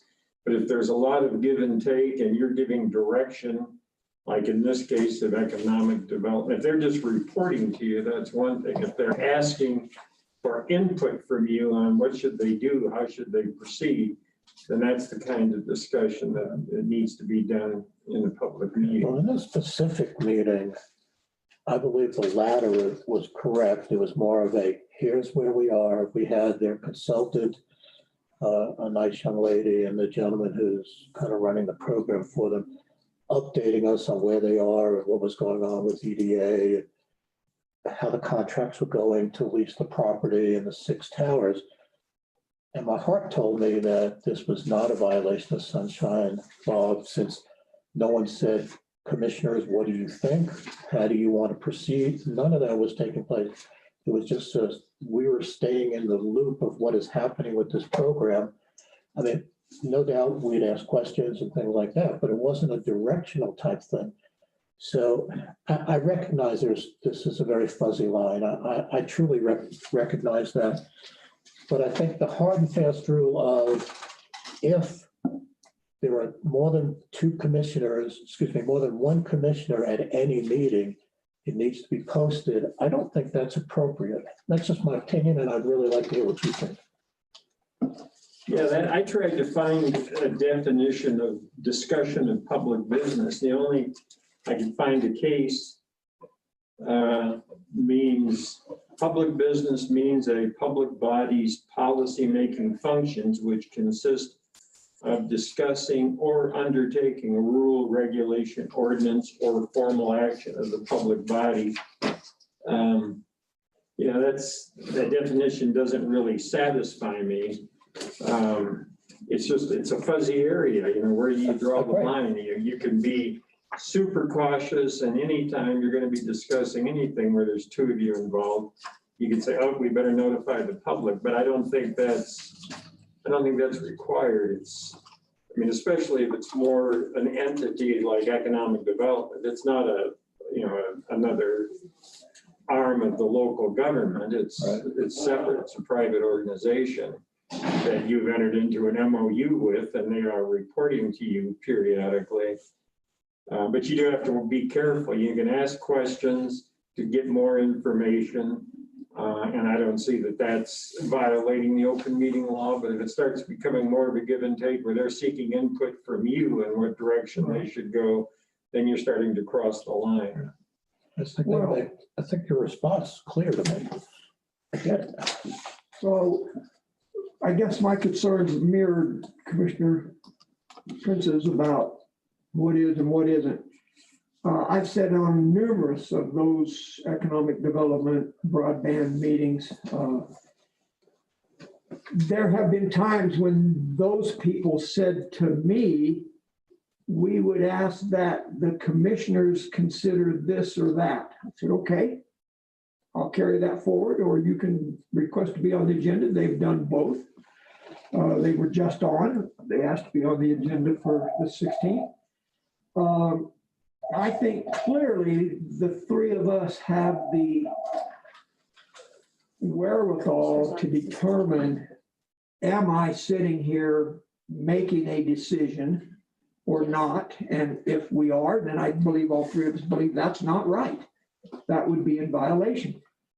There was nothing in here that directly address the issue of someone else's meeting. If the 3 of us sat in on a meeting and we started making decisions in that meeting, clearly a violation, no problem. But I don't think we have the right to tell anybody in another meeting that we choose to attend how to operate their meeting, whether it's posted or not. I just don't think that's any of our business. If we are that concerned, then we shouldn't be involved in that meeting, number one, if we think it's a violation. If we, very rarely do I know who's going to be for commissioners on a Zoom meeting that I happen to get on. I don't know if Bill or Jay is going to be on there. Doesn't matter to me one bit whether or not they're going to be on there. Would never cause me to think, oh my gosh, we're probably violating the open sunshine law. Number one, it's not our meeting. Number two, the only time we would violate that is if we made a decision, right?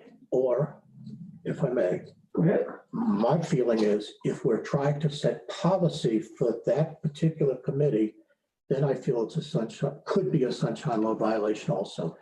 If we say, here's how I want you to do this, then I feel we're acting as commissioners, directing them, not just a decision, but policy making also.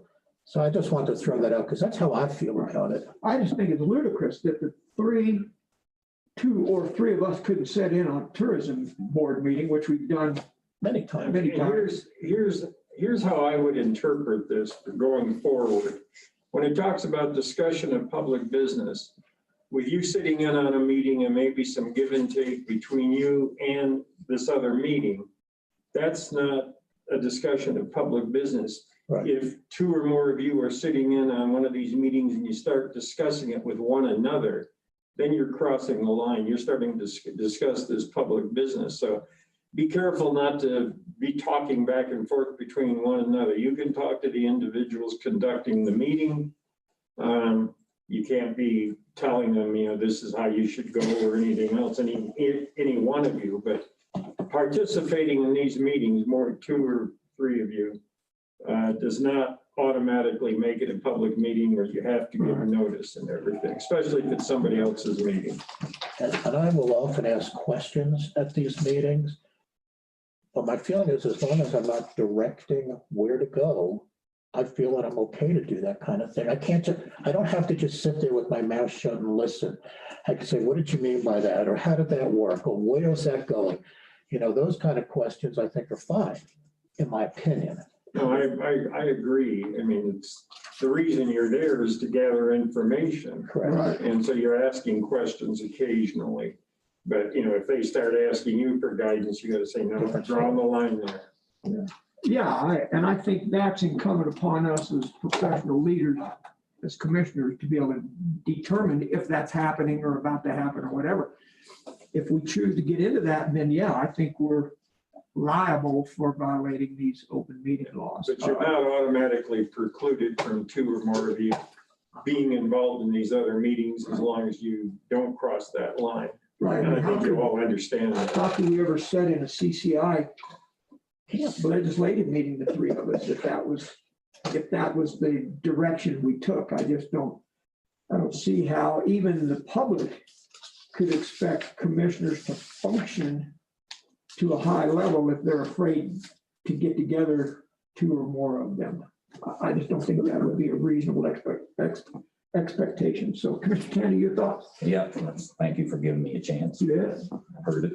I happen to agree with most of what you said. I think there are differences in meetings you attend. This particular meeting, CCI, the big broad thing, all the commissioners there, it's a learning experience, and you're not discussing county business. You're discussing policies, processes, procedures. You can give and take. You're listening to the people. This meeting, these tower meetings, they are county, that's a county program. It's county business they're doing. It's not like it's some program that we wanted to have some interest in and get some information on to do some potential, bring it back here and decide we want to go buy something because it sounded good. We actually contracted with these guys. And we have in their MOU, the need to have program reviews. And in program reviews, you actually do make decisions. You have discussions back and forth. And I've actually heard it in those meetings where they'll be asking, a good example is we can't, this one person didn't want to let us have a tower on a certain place. Let's move it. And so we, and I wasn't there at the time, but we started talking about the county-owned piece of ground in Rosita. Well, that's a decision, and I think, I never heard it come back here to say in a public meeting, let's go make that the tower and let the. Yeah, public we hear. voted on that. No, It was a motion not to until use the it- Rosita property. Until, that's right, it came back initially. But what happened is, anyway, there are things to that. And so what I asked for to Charles, and I mentioned it to you guys in a public meeting, that I've been getting a lot of people thinking that we've been making decisions, whether we did or not, in these meetings, on a county business. It's not the same. So I think, Jay, I agree. There are places that you can and do that. And all I cared about in that particular meeting, and I asked Charles to put it on, it's not hard to make it a Zoom meeting and just make the announcement. That's easy. And then we don't get caught. I mean, then if we did decide to have a discussion between us on the Zoom, then we're covered. That was the only point that I was trying to get to there. Now we have we had a nice talk today.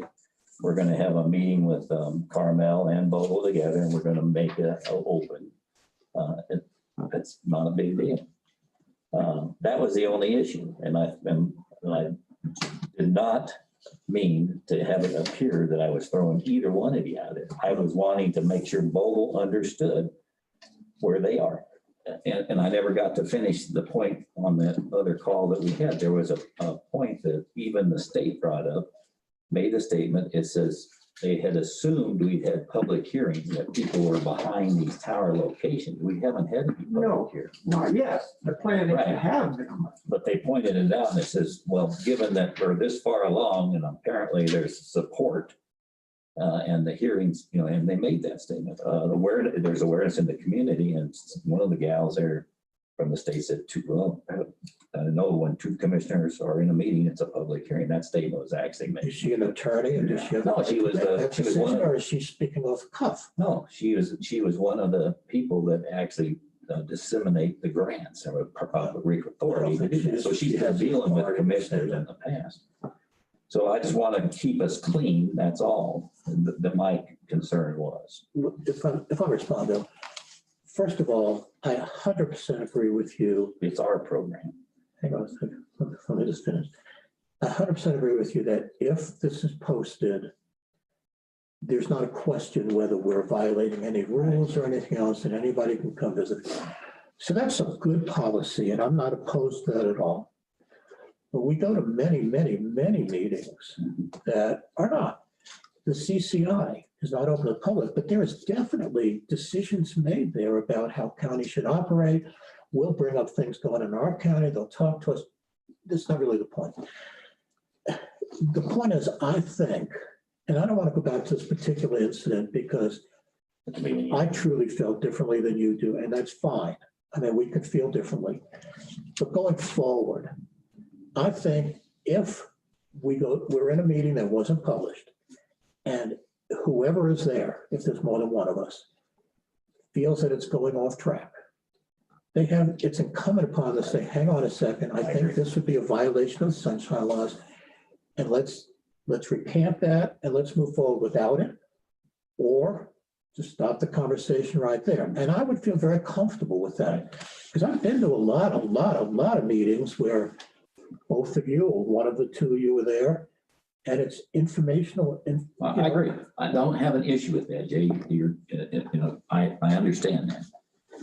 In this case, we have a bona fide county business program. It's not CDC's program. It's ours. But they don't.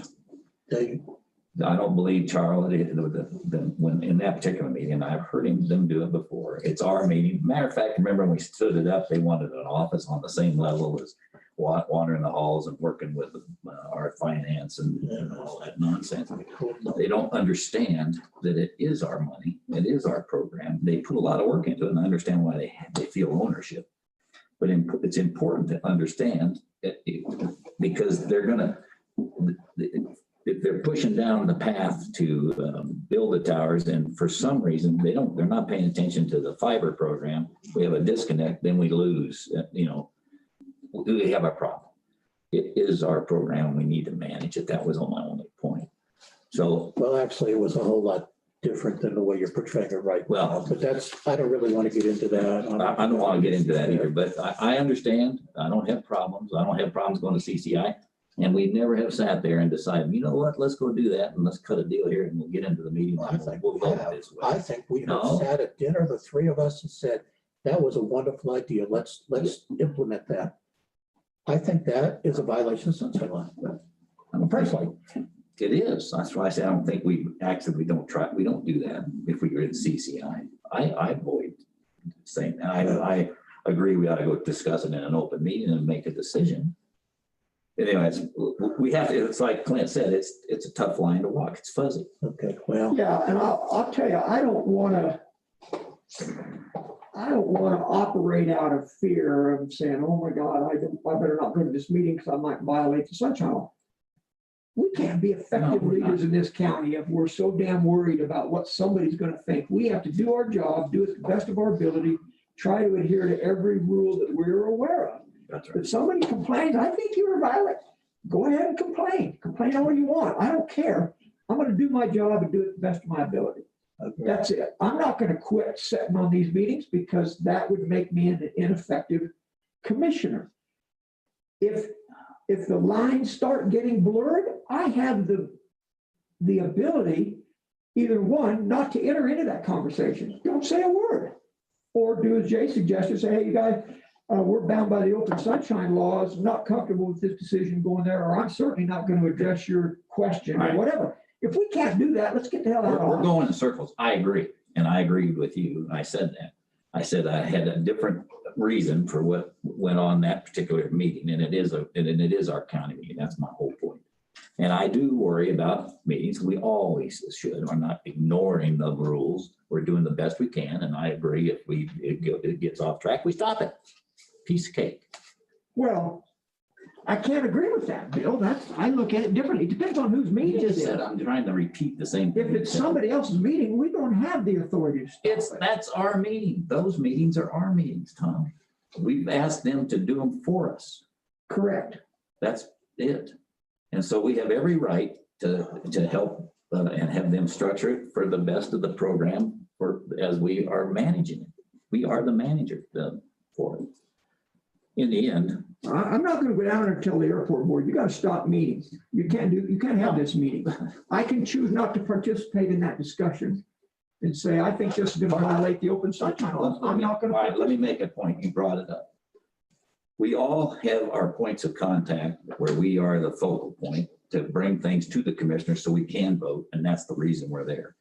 Whenever you get two people in that meeting, it becomes a board of commissioners meeting, Tom. Disagree. It does, it does. If you're there and we start discussing it and they're asking us our opinion and we start saying, well, let's go do this, that becomes, it's too fuzzy. in circles, Bill. You first said, if there's more than two of us there, more than one of us there, it is a Board of County Commissioners meeting.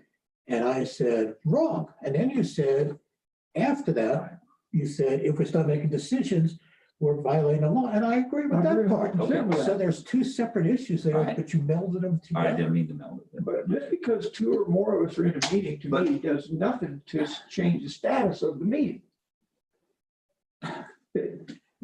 It does, because these boards, these people are set up, these different functions that we have in the county that we represent are set up to operate and bring things to us as they need them. That's why we're doing, we're not there to run it and manage it. They are. We need an input from them to make decisions. And I think that's one of the reasons we're set up with our points of contact to bring things in. And if we have two or three of us there, it inhibits free dialogue. I don't want to attend every board meeting. I shouldn't, don't have to, an airport board meeting, unless there's something that I want to bring as information to them and vice versa to bring back to here. The information will get back to us at a regular board meeting. Right, BOCC that's meeting, right. to make the best decision. If three of us are there and three of us heard it, we're not getting the slant on, and any of us could do that. We're not hearing Okay. one person's opinion of what was said. Right. three of us are there, and then it comes back to an open meeting, a further discussion and decision. All right, let me reset. I think we've all been doing a good job since we've been on this board. Not all of us. I think we have. One of us is not. But go ahead. One of us being what? Being when you tried to throw both of us off. and I didn't said, try to throw him out. I was trying to make a point to him that would be silly to do that. If, you know, it would be ludicrous for him to do that. And I didn't get a chance to finish that. But so let's quit bringing that up. I agree. I know you are. I would never, ever, I've never asked any of you guys to leave any of the meetings, You period. said you were the point of contact. Well, I am. And it's well, let me finish. That you were the point of contact. And that you felt that with the three of us there, that we're violating the sunshine law, and you said Tom and Jake should leave. I said, why? I said, then why don't you ask them to leave? That would be, then before I could get it out, you decided to leave. Oh, Jay. don't go there. That doesn't matter. It doesn't matter. I'm not gonna go around in circles. And I said I didn't mean it that way. And I certainly am sorry that it came out that way. Bottom line is, that was my concern. And so if we're good, I don't mind. I heard what counsel said. I absolutely agree with him. I think in my mind, I understand when I cross the line and when I don't. And in my very, very short tenure, if I happen to have this again, I will stand there and say, guys, I think we're violating the open meetings record. And I hope Mr. Day gets brought up to speed on this kind of conversation, so he would be there also. But that's just my opinion. Okay. So I've got a couple questions, Clint, about this document. One is, I think, clear back in the back, and I'll wait to get to that. So it all comes down, and I appreciate what you say. It's all fuzzy. There's no black and white, really. It's all up for interpretation. That's, for God's sakes, why the courts exist. What is public business? If we go back to the economic development broadband meetings that they've been holding regularly, they are, in my opinion, functioning as a subcommittee delegated to them by the commissioners, which I think is what Bill was saying. County. That's what your MOU is. Yeah, so if they're talking about, for example, a road access to a potential site for a broadband tower, is that public business? Or is that committee business being dealt with on behalf of the BOCC to try to accomplish their goals? As long as they're not asking you to give them guidance or direction. I mean, if they're informing you and talking about it, I see those meetings as being informational for you, where you're going to ask some questions, but you're not going to say, yeah, this is how we want you to do it. I mean, that you tell them, we're going to have to continue this to our next, regular public meeting, put it on the agenda, and we'll give you a decision then.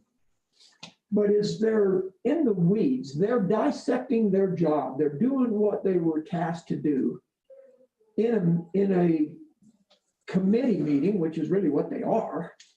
Is everything they talk about, quote unquote, according to this, public business? I say no. And I would agree. I don't think it's public business in the sense that you're going to be making a decision about it. It has nothing to do with the decision making. It's them doing their work. Let me, this is discussion. So let me respond a little bit to it. To me, and I'll use that same example. They run into a problem and they got to reroute an access route. That's them gathering information. They're discussing that if we weren't there, they would bring it to the board and we would make a decision that says, let's pursue that. That's public interest. We need that right away. And we would make a decision.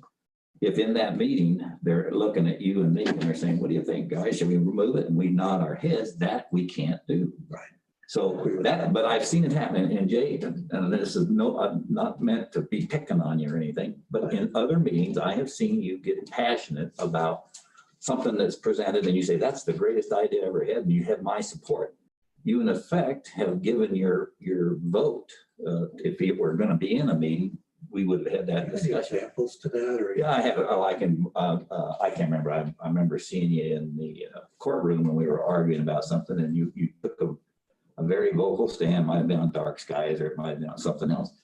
And you will, in other meetings, you'll say, that's great. And I think that's the best idea I've heard. You're giving your opinion already that in a discussion, if we were going to vote on it, we would have had to get it. Without exception. But I'm not, but I do the same thing. I don't think there's anything wrong for But it's a public. any of us to say in a meeting, as a commissioner, I'll support you on that. Well, That's not violating any sunshine laws. but That's taking a stand for what you believe in. I've done it with tourism, done it with the airport. I said, yeah, I'll support that 100%. I don't see that that's to violating. me, then what you've done, Tom, that to the people that are looking at presenting, oh, we've got that commissioner on our side. Now all we gotta do, No problem. we get into the, but see, that's without the benefit of a discussion between the three of us, which might change your opinion. Sure, I'm Sure, capable of and having that, that. sure it is. But then that guides the meeting a little bit differently. Say, okay, well, that must be the way. And so you don't get the benefit of all the options being presented to the three of us at the same time to help get the discussion. Anyway, it's a fine line. And I'll tell you what, it's very hard because I've never been in a job where we have these constraints that we have to live by on these open sunshine laws or whatever. You know, we work for the county and we don't have it's tough being one boss with the three of us. So anyway, that's all. And I'm glad we've had the discussion and I appreciate the. Well, and I think too, there's a couple other issues that kind of fall into this, not necessarily directly the open meetings law, but I think that we need to be aware of how we function as a commission. Or we're going to get ourselves in a big bath of hot water. And number one is the HIPAA law. I don't think, Clint, weigh in anytime and interrupt me if you need to. I don't think we have any business ever mentioning a person by name specifically when it comes to COVID. I just don't think we can sit in there and say, I'll do it because Kelly gave us permission to do it. Yeah, you guys, Kelly's still in the hospital. That should never occur in a public meeting because it is a direct violation of the HIPAA laws. Let alone, and we did it, and I was guilty of it yesterday. And I just think we have to be very careful and not use the name. Now, can we say a county employee is now hospitalized? I think that's legitimate. But to say John Doe is hospitalized and has a temperature of 104, I just think we're opening ourselves up to serious negligent lawsuits. So I want to caution about that. There's another thing that I've actually said this in a meeting, but I've never as a chairman made us adhere to that. If you'll look on Appendix A of that document, 4C, they're talking about, it's all about public comment. That Appendix A is dealing with public comment. I don't have that word. Is there If we three of share them? We get three of them? Oh, yeah, I think. I'll read it. You want me to do the reading? Bill's. I don't have my copy. I didn't know we had it in there. Clint brought these by the other day and put the box. Aha. Where is it? Appendix A, 4C. Page 14 of 19. Yeah, it is page 14. I didn't see it up there, James. Thank you. So talking about public comment, and see, we're going to use the word, they use the word trustees here. I think any members of a board could be considered a trustee. So Board of Commissioners will not answer questions or engage in debate during public comment. I have said, this is public comment. You're welcome to have this is not public discussion. This is not a chance. And I've allowed it once, and it just bothers me to this day for two people to call in and then they start on their own little conversation. You remember that happening Yes, I in a do. meeting? Yeah. And I said, well, wait a minute. Right. We're not, this isn't public discussion. If you want to have a comment to give to the commissioner, you should do that. So I read through this, and I think that the intent here is that we should take comments from the public, but that we don't engage in this big discussion about forming our opinions on a certain Right. item. Sure. We'll listen to your comments. You don't get to discuss. Sorry, it's not public discussion, it's public Done comment. really well. Yeah. And then the three of us would take what we just heard And we could discuss. and we can have a discussion. Right. And you guys know it as well as I do. Well, wait, can I weigh in on that again on what you said? No, because now that becomes. They've had a their discussion, comment right? already. Exactly. So I don't want to be an ass about it, but I do think the spirit of that is so that we don't sit here and have a big discussion I'm with the gonna have an public. argument with someone on the phone. I Yeah. have a problem Yeah. with an argument with you guys. That's right. I have said it publicly. If a commissioner wants to respond, that's up to the commissioner. According to this, no, it's not.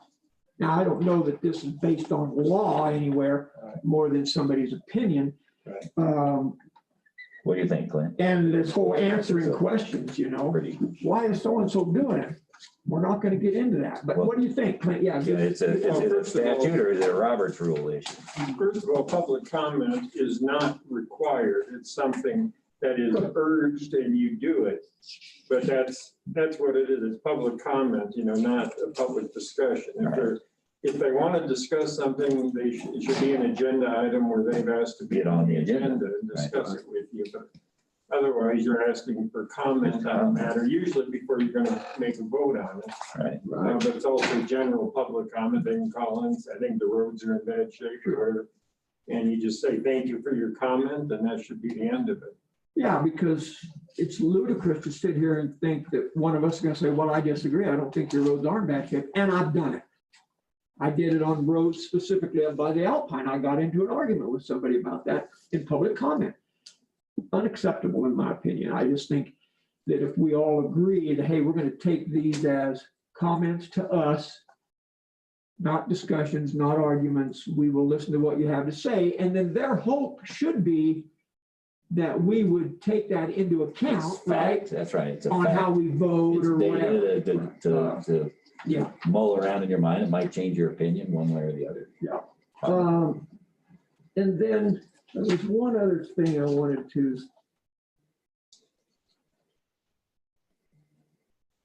address, but I don't know, it's got by me now. So I appreciate the document, Clint. I go back to that thing just of whose meeting is it and what authority do we have in somebody else's meeting? I went to Trails for all meetings. I don't have any authority over that. If I don't like what's going on, I can either leave or I can just be quiet, right? If I'm there and they're asking me, will the county commissioner support this? I have no idea. I'll support it, but I have no idea what they'll do. Or I'll carry your message to the commissioners. That's what we should be doing, right? Representing us, because we can't all go to the same meetings. But I know Bill and I frequently go to that airport board meeting. I'll continue to do that. I truly don't care if somebody thinks we're violating the sunshine law because they're not there. If they were there and said to Lynn LeGree, the chairman, hey, I believe that these guys are in violation of sunshine, that's different. But for somebody on the street to say, yeah, I heard you guys were at the same meeting, I'm not buying it. I'm not reacting to that. Good. That's not my Perfect. issue ever. All right, any further discussion? Clint, anything else? No, you're all on the same page and you all understand what's expected of you as commissioners, and you just do it professionally. You know where to draw the line on all this. Yeah, and I think, this discussion pared down to some point in the future will be appropriate with Kevin Day. He's going through that training the 13th and 14th of January. So he'll get a lot of that, but I think we need to share our general consensus about what we believe and what we think should or shouldn't happen, and go from there. I think it's incumbent upon us individually to make a determination whether we're violating the sunshine law. And if we are, we should desist on doing whatever we're doing and correct it. That's the way I look at it. We're not going to let somebody else holler. And then it did this, what I want to talk about in that document you gave us. So what if we violate sunshine law? Somebody's going to have to take us to court, right? Take you to court if it's determined there's a violation, and if you made some kind of a decision, then that decision is set aside, and you could go back and discuss it in a public meeting and make the same decision again, if that's what you want to do. Yeah. I know Bill was adamant. I agree with him 100%. A decision made in violation of sunshine law shall be deemed null and void. That's right out of the state statute. Right. Doesn't mean you can't go back and deal with it at a subsequent time. Right. That decision in itself was made illegally, so it's They're no. all void after that. Well, I mean, the whole idea is to discourage you from discussing county business among yourselves and coming to an agreement, Right, and then having a public meeting and basically just rubber stamping what you've already decided. And no, you don't do that. I know you don't do that. Yeah. So, Well, but you're right. But in fact, to take the towers again, if all three of us sit there and we hear a good idea, then we all sit here and in all good conscience, we all got the same thing. It comes across like we colluded. well, you bring it back here and you discuss it in a public meeting and make a decision. Right. So anyway, just got to be careful. And I think we're getting to the point with those meetings, Tom, I believe, where they're scrambling because they're hurting to get this done in time.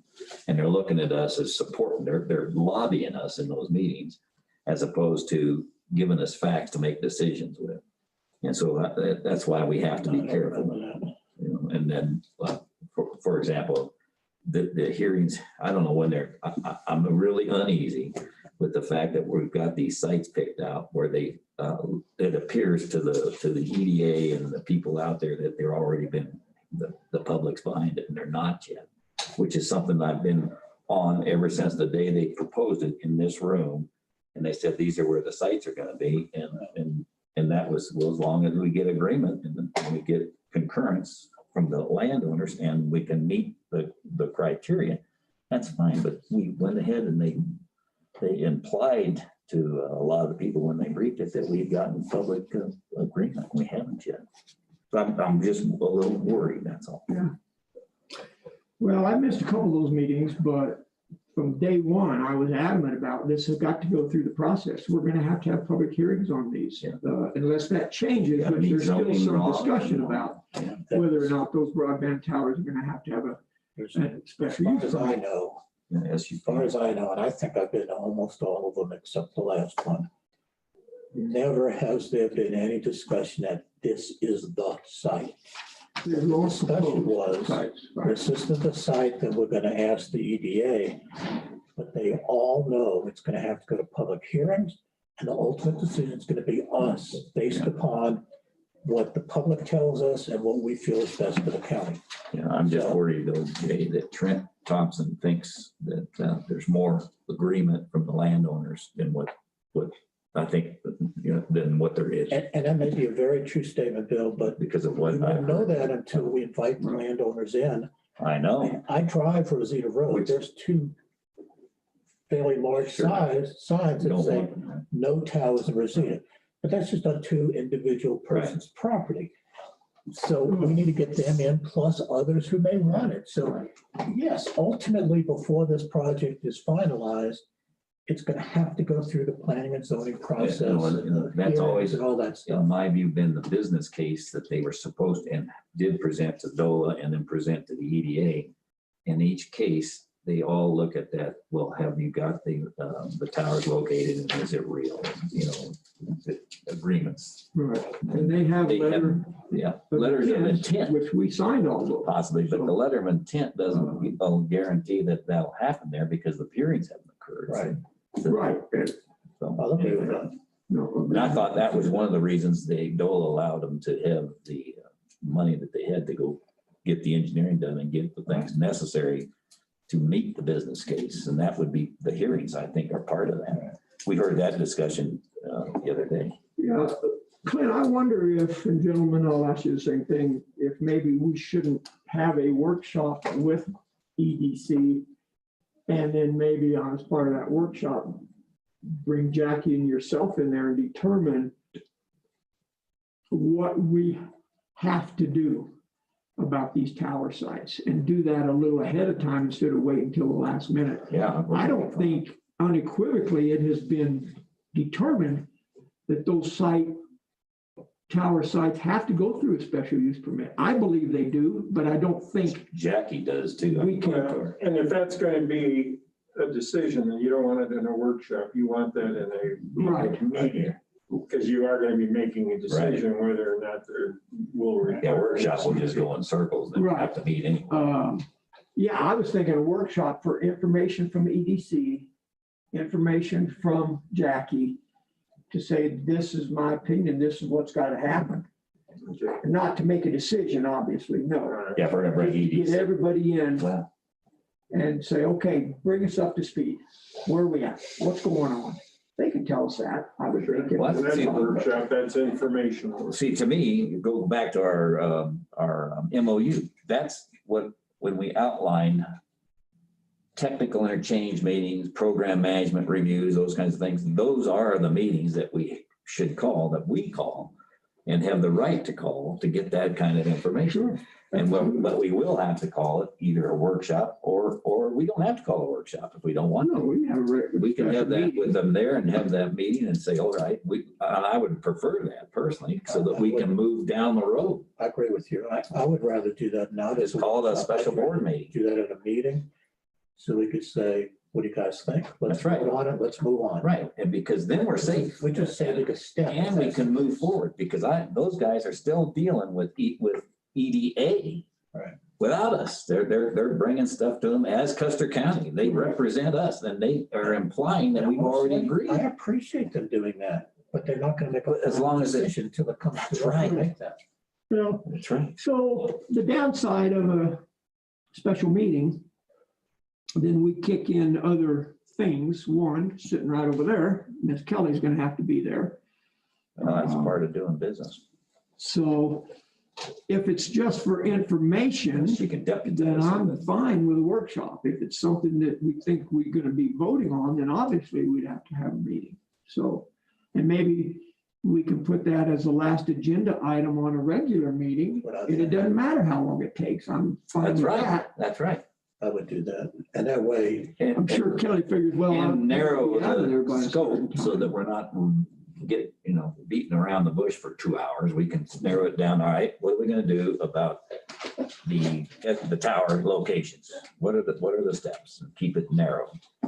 And I get an agreement on, we need to have a hearing, we need to have, it goes through 3 stages. The planning and zoning board meets with them first, blah, blah, blah. Whatever the process is.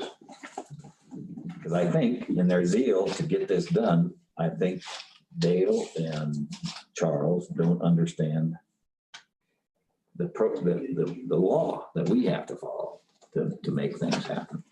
I think I haven't looked at that MOU, even though you sent it out, but I drafted it. I think I made it clear that they are not acting as an agent. They don't have the authority. That's of right. The Board of County Commissioners to commit to things. They right. can gather all this, but ultimately the decision is always up to you. That's right. That's how it comes across. And so in that, well, read it, you'll read it. It says exactly that. We come back and the commissioners are responsible, not Canada, the point of contact, but the commissioners are. Right. But Canada's pulling the meeting together as the point of contact, blah, blah, whatever. Having that as a regular agenda item might be a good idea. If there's nothing to talk about, fine, but otherwise you got it there and they can tell you what they need to That's do. probably a good idea because they're blasting out 2 meetings a week, aren't they? just out of curiosity. Some we don't need to be in. EPA's deadline is, I don't remember. No, they don't. It's, well, they're gonna probably go after, sound like an extension of it would be necessary maybe. But it's like the 30th of March or something. All right, Thank you, Clint, for that. I don't think the end of the month is a good time to add that to the end of the agenda because the courthouse closes at noon on that day. So and the 16th is not going to work because No, the Board of Health have to after. start So next let's year. try it after the first of the year. And I don't have a problem adding it as a last new business item, and then it can take, a little more time. Nobody would be waiting on us. I had a question for Kelly.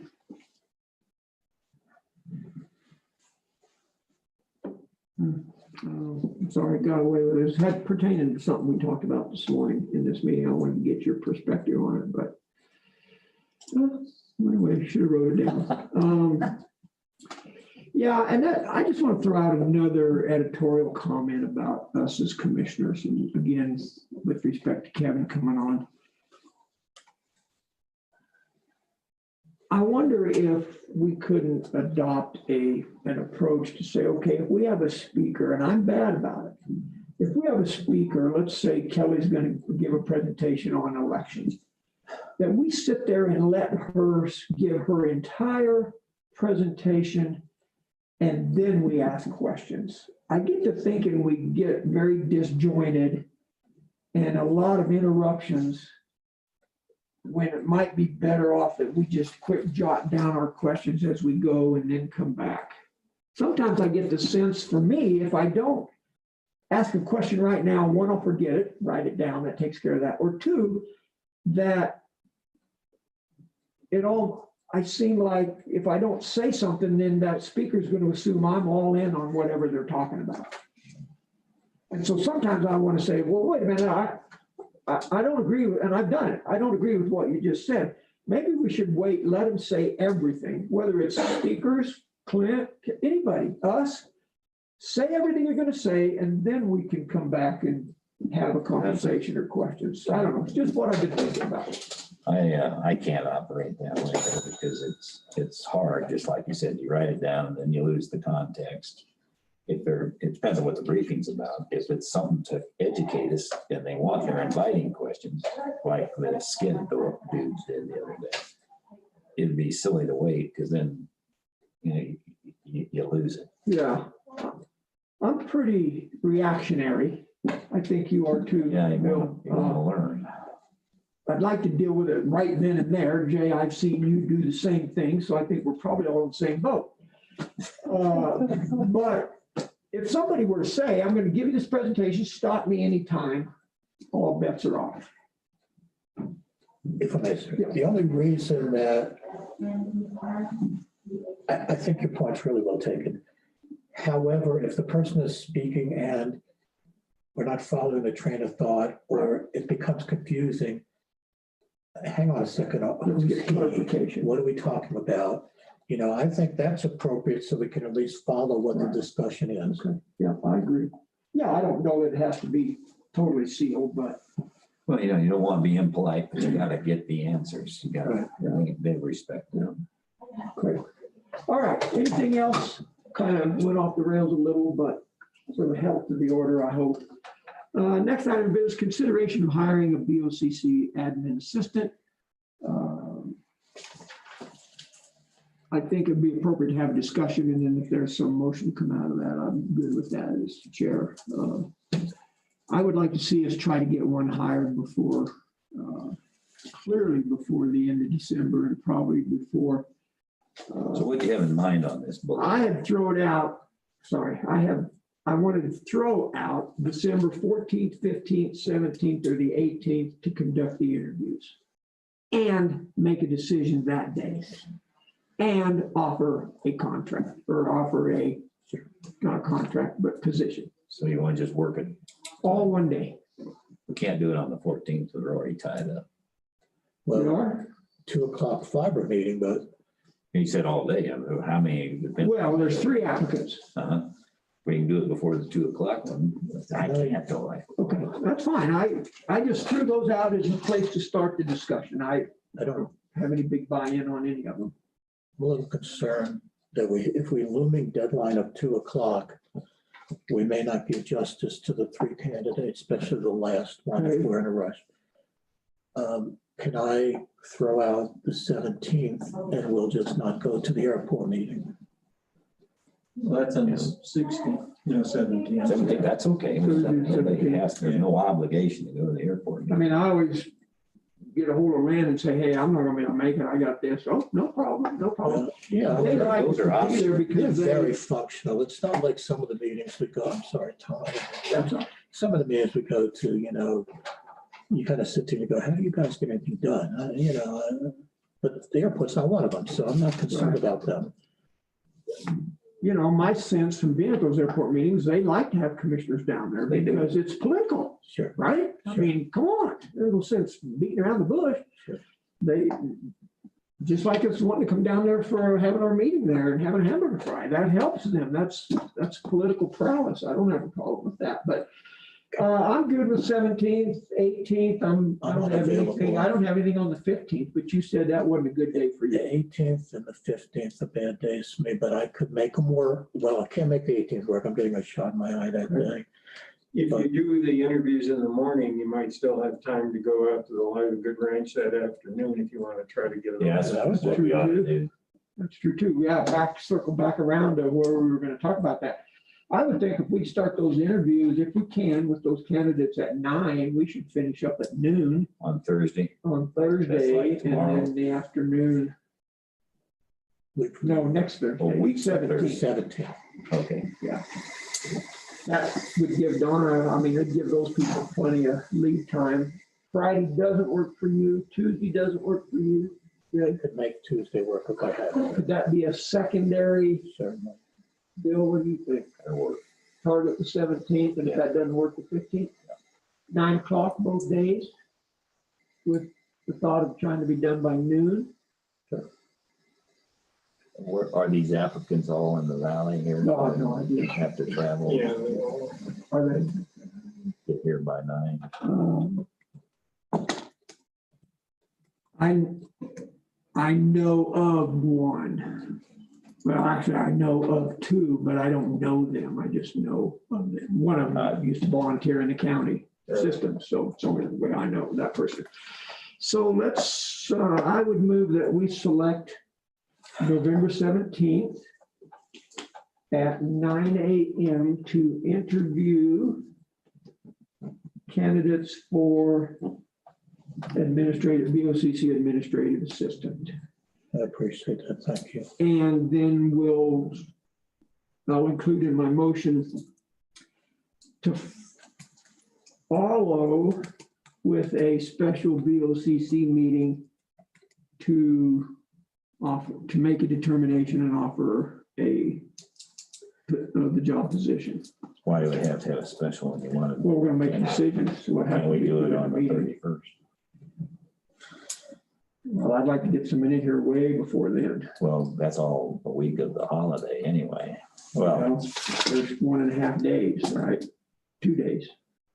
I'll second the motion. Tell me the date and time again. 17, 17 at 9 o'clock. So it's been moved and seconded to interview candidates for the admin assistant position on Thursday, December the 17th at 9 a.m. with a special BOCC meeting to follow, approximately 12 o'clock.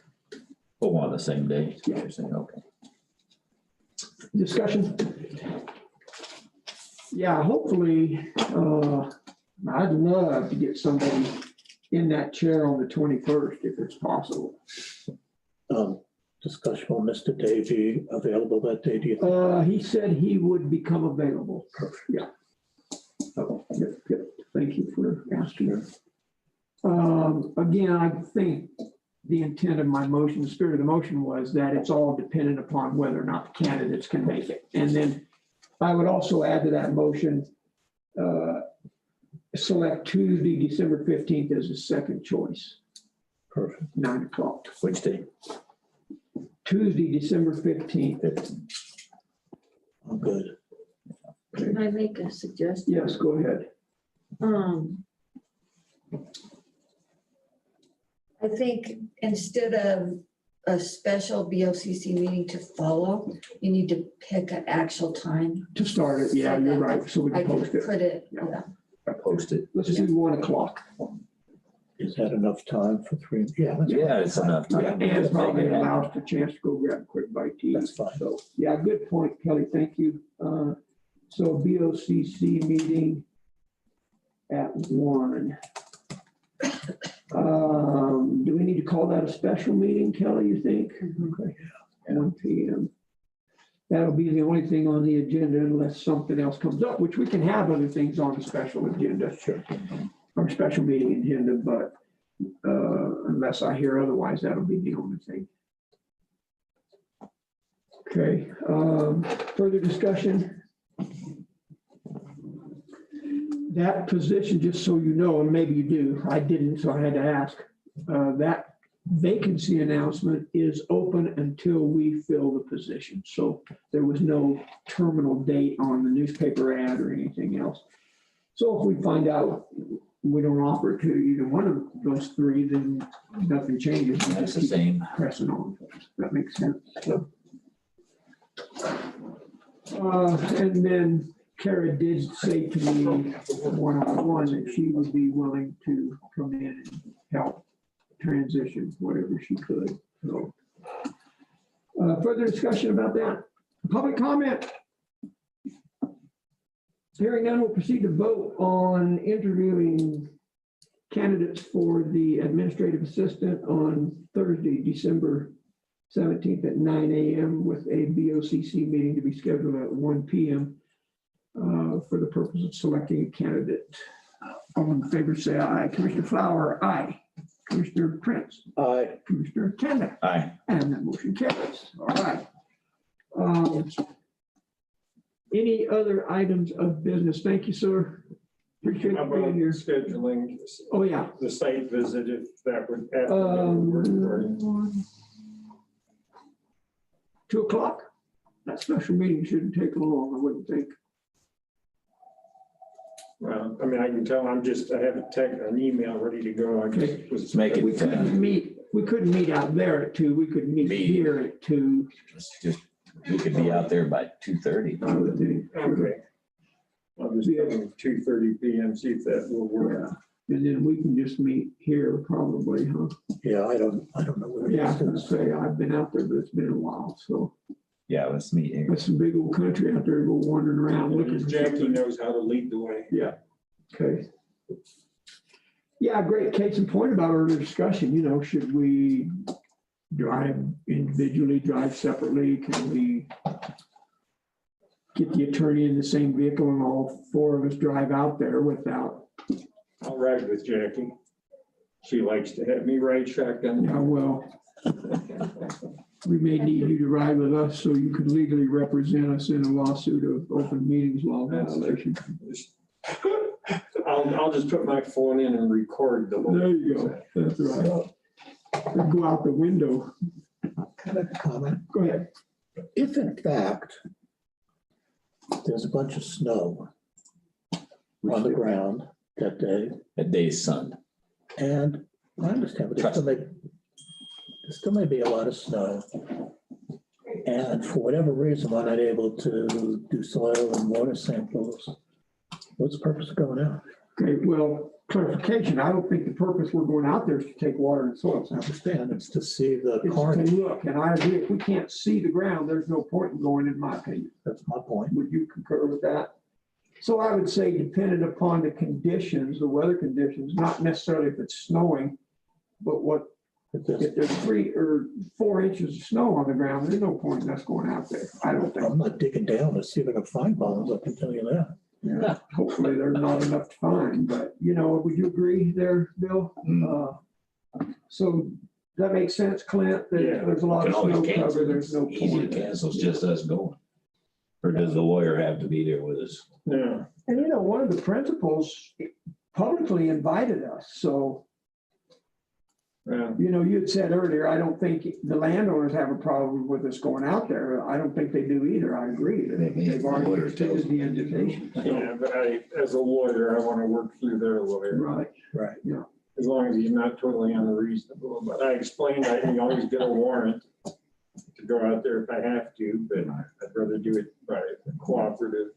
and I think we've had this discussion on it. I don't want to get into the weeds too deep, but do you anticipate the Live and Good Ranch LLC coming to the Board of Commissioners as an issue? As I said before, based on our zoning resolution and the Solid Waste Act, the only way we can take any kind of action is if we have ordered them to clean up and they've refused to do it. We never directed an order to them. The order was directed to Hank Miller, and we're going to see if he has cleaned up sufficiently. So I don't see that there's any kind of an action that we can take against the Live and Good Ranch at this point. But And they've been cooperatives, you know, as far as my understanding. that's from a Board of Health point of view. What Well, about commissioners. Commissioner? Well, the I land- have an land issue use- with that. I used the example the other day. If you're speeding, you're speeding. Just because you're getting a ticket written for it. When you are stopped, you're not guilty. And they dump stuff on the place. Well, but the way the statute is worded is that before there can be any kind of a civil penalty, which, and under the zoning resolution, has to be imposed by the court, not by the Board of County Commissioners. The reason we're doing it in Hank Miller's case is as a condition of his keeping his SUP. Right. No. But for the Live and Goods, I I mean, thought it was still, the commissioners could act on it. It's not a criminal thing. no, if we ordered them to do something, we ordered the Live and Goods directly, you gotta get this cleaned up. Or you gotta go down and clean up the Navajo I Nation. understand that, but the fact that it got dumped there anyway is a violation of the land use. Yeah, yes, it is, but the way our zoning resolution works is that it's corrective, you know, if we Well- find a violation, we tell them to correct it. If they don't, then we go to court, and that's when the penalties come into play. Different with Hank because of the SUP. Exactly, I've had otherwise, numerous, probably 4 or 5 people say, what are you guys gonna do about Live and Good LLC? I And I said, I don't think it's up to us to do anything. It's at the district attorney's office. yeah, I mean, because that's a separate thing, you know, I'm not taking a position on that at all, but you've got to make the argument that they were complicit in violating the Solid Waste Act, and complicity is separate. That's a criminal term, That's natural. and they can be prosecuted for that if the district attorney decides. I haven't taken any position on that at all. Okay. All right. Anything else, gentlemen, before we go to public comment? I imagine we're gonna get an onslaught. Any public comment to come before the commissioners today? Before we adjourn. Well, it was one for sure. Kathy, are you still on? I see you're muted. That may be the one who's applying for. Yeah, could you? I don't know. Okay, all right, hearing none, Chair would entertain a motion to adjourn. So moved. Second, been moved and seconded to adjourn. All in favor, say aye. Aye. Aye. Opposed, nay. Motion carries. Meeting is adjourned.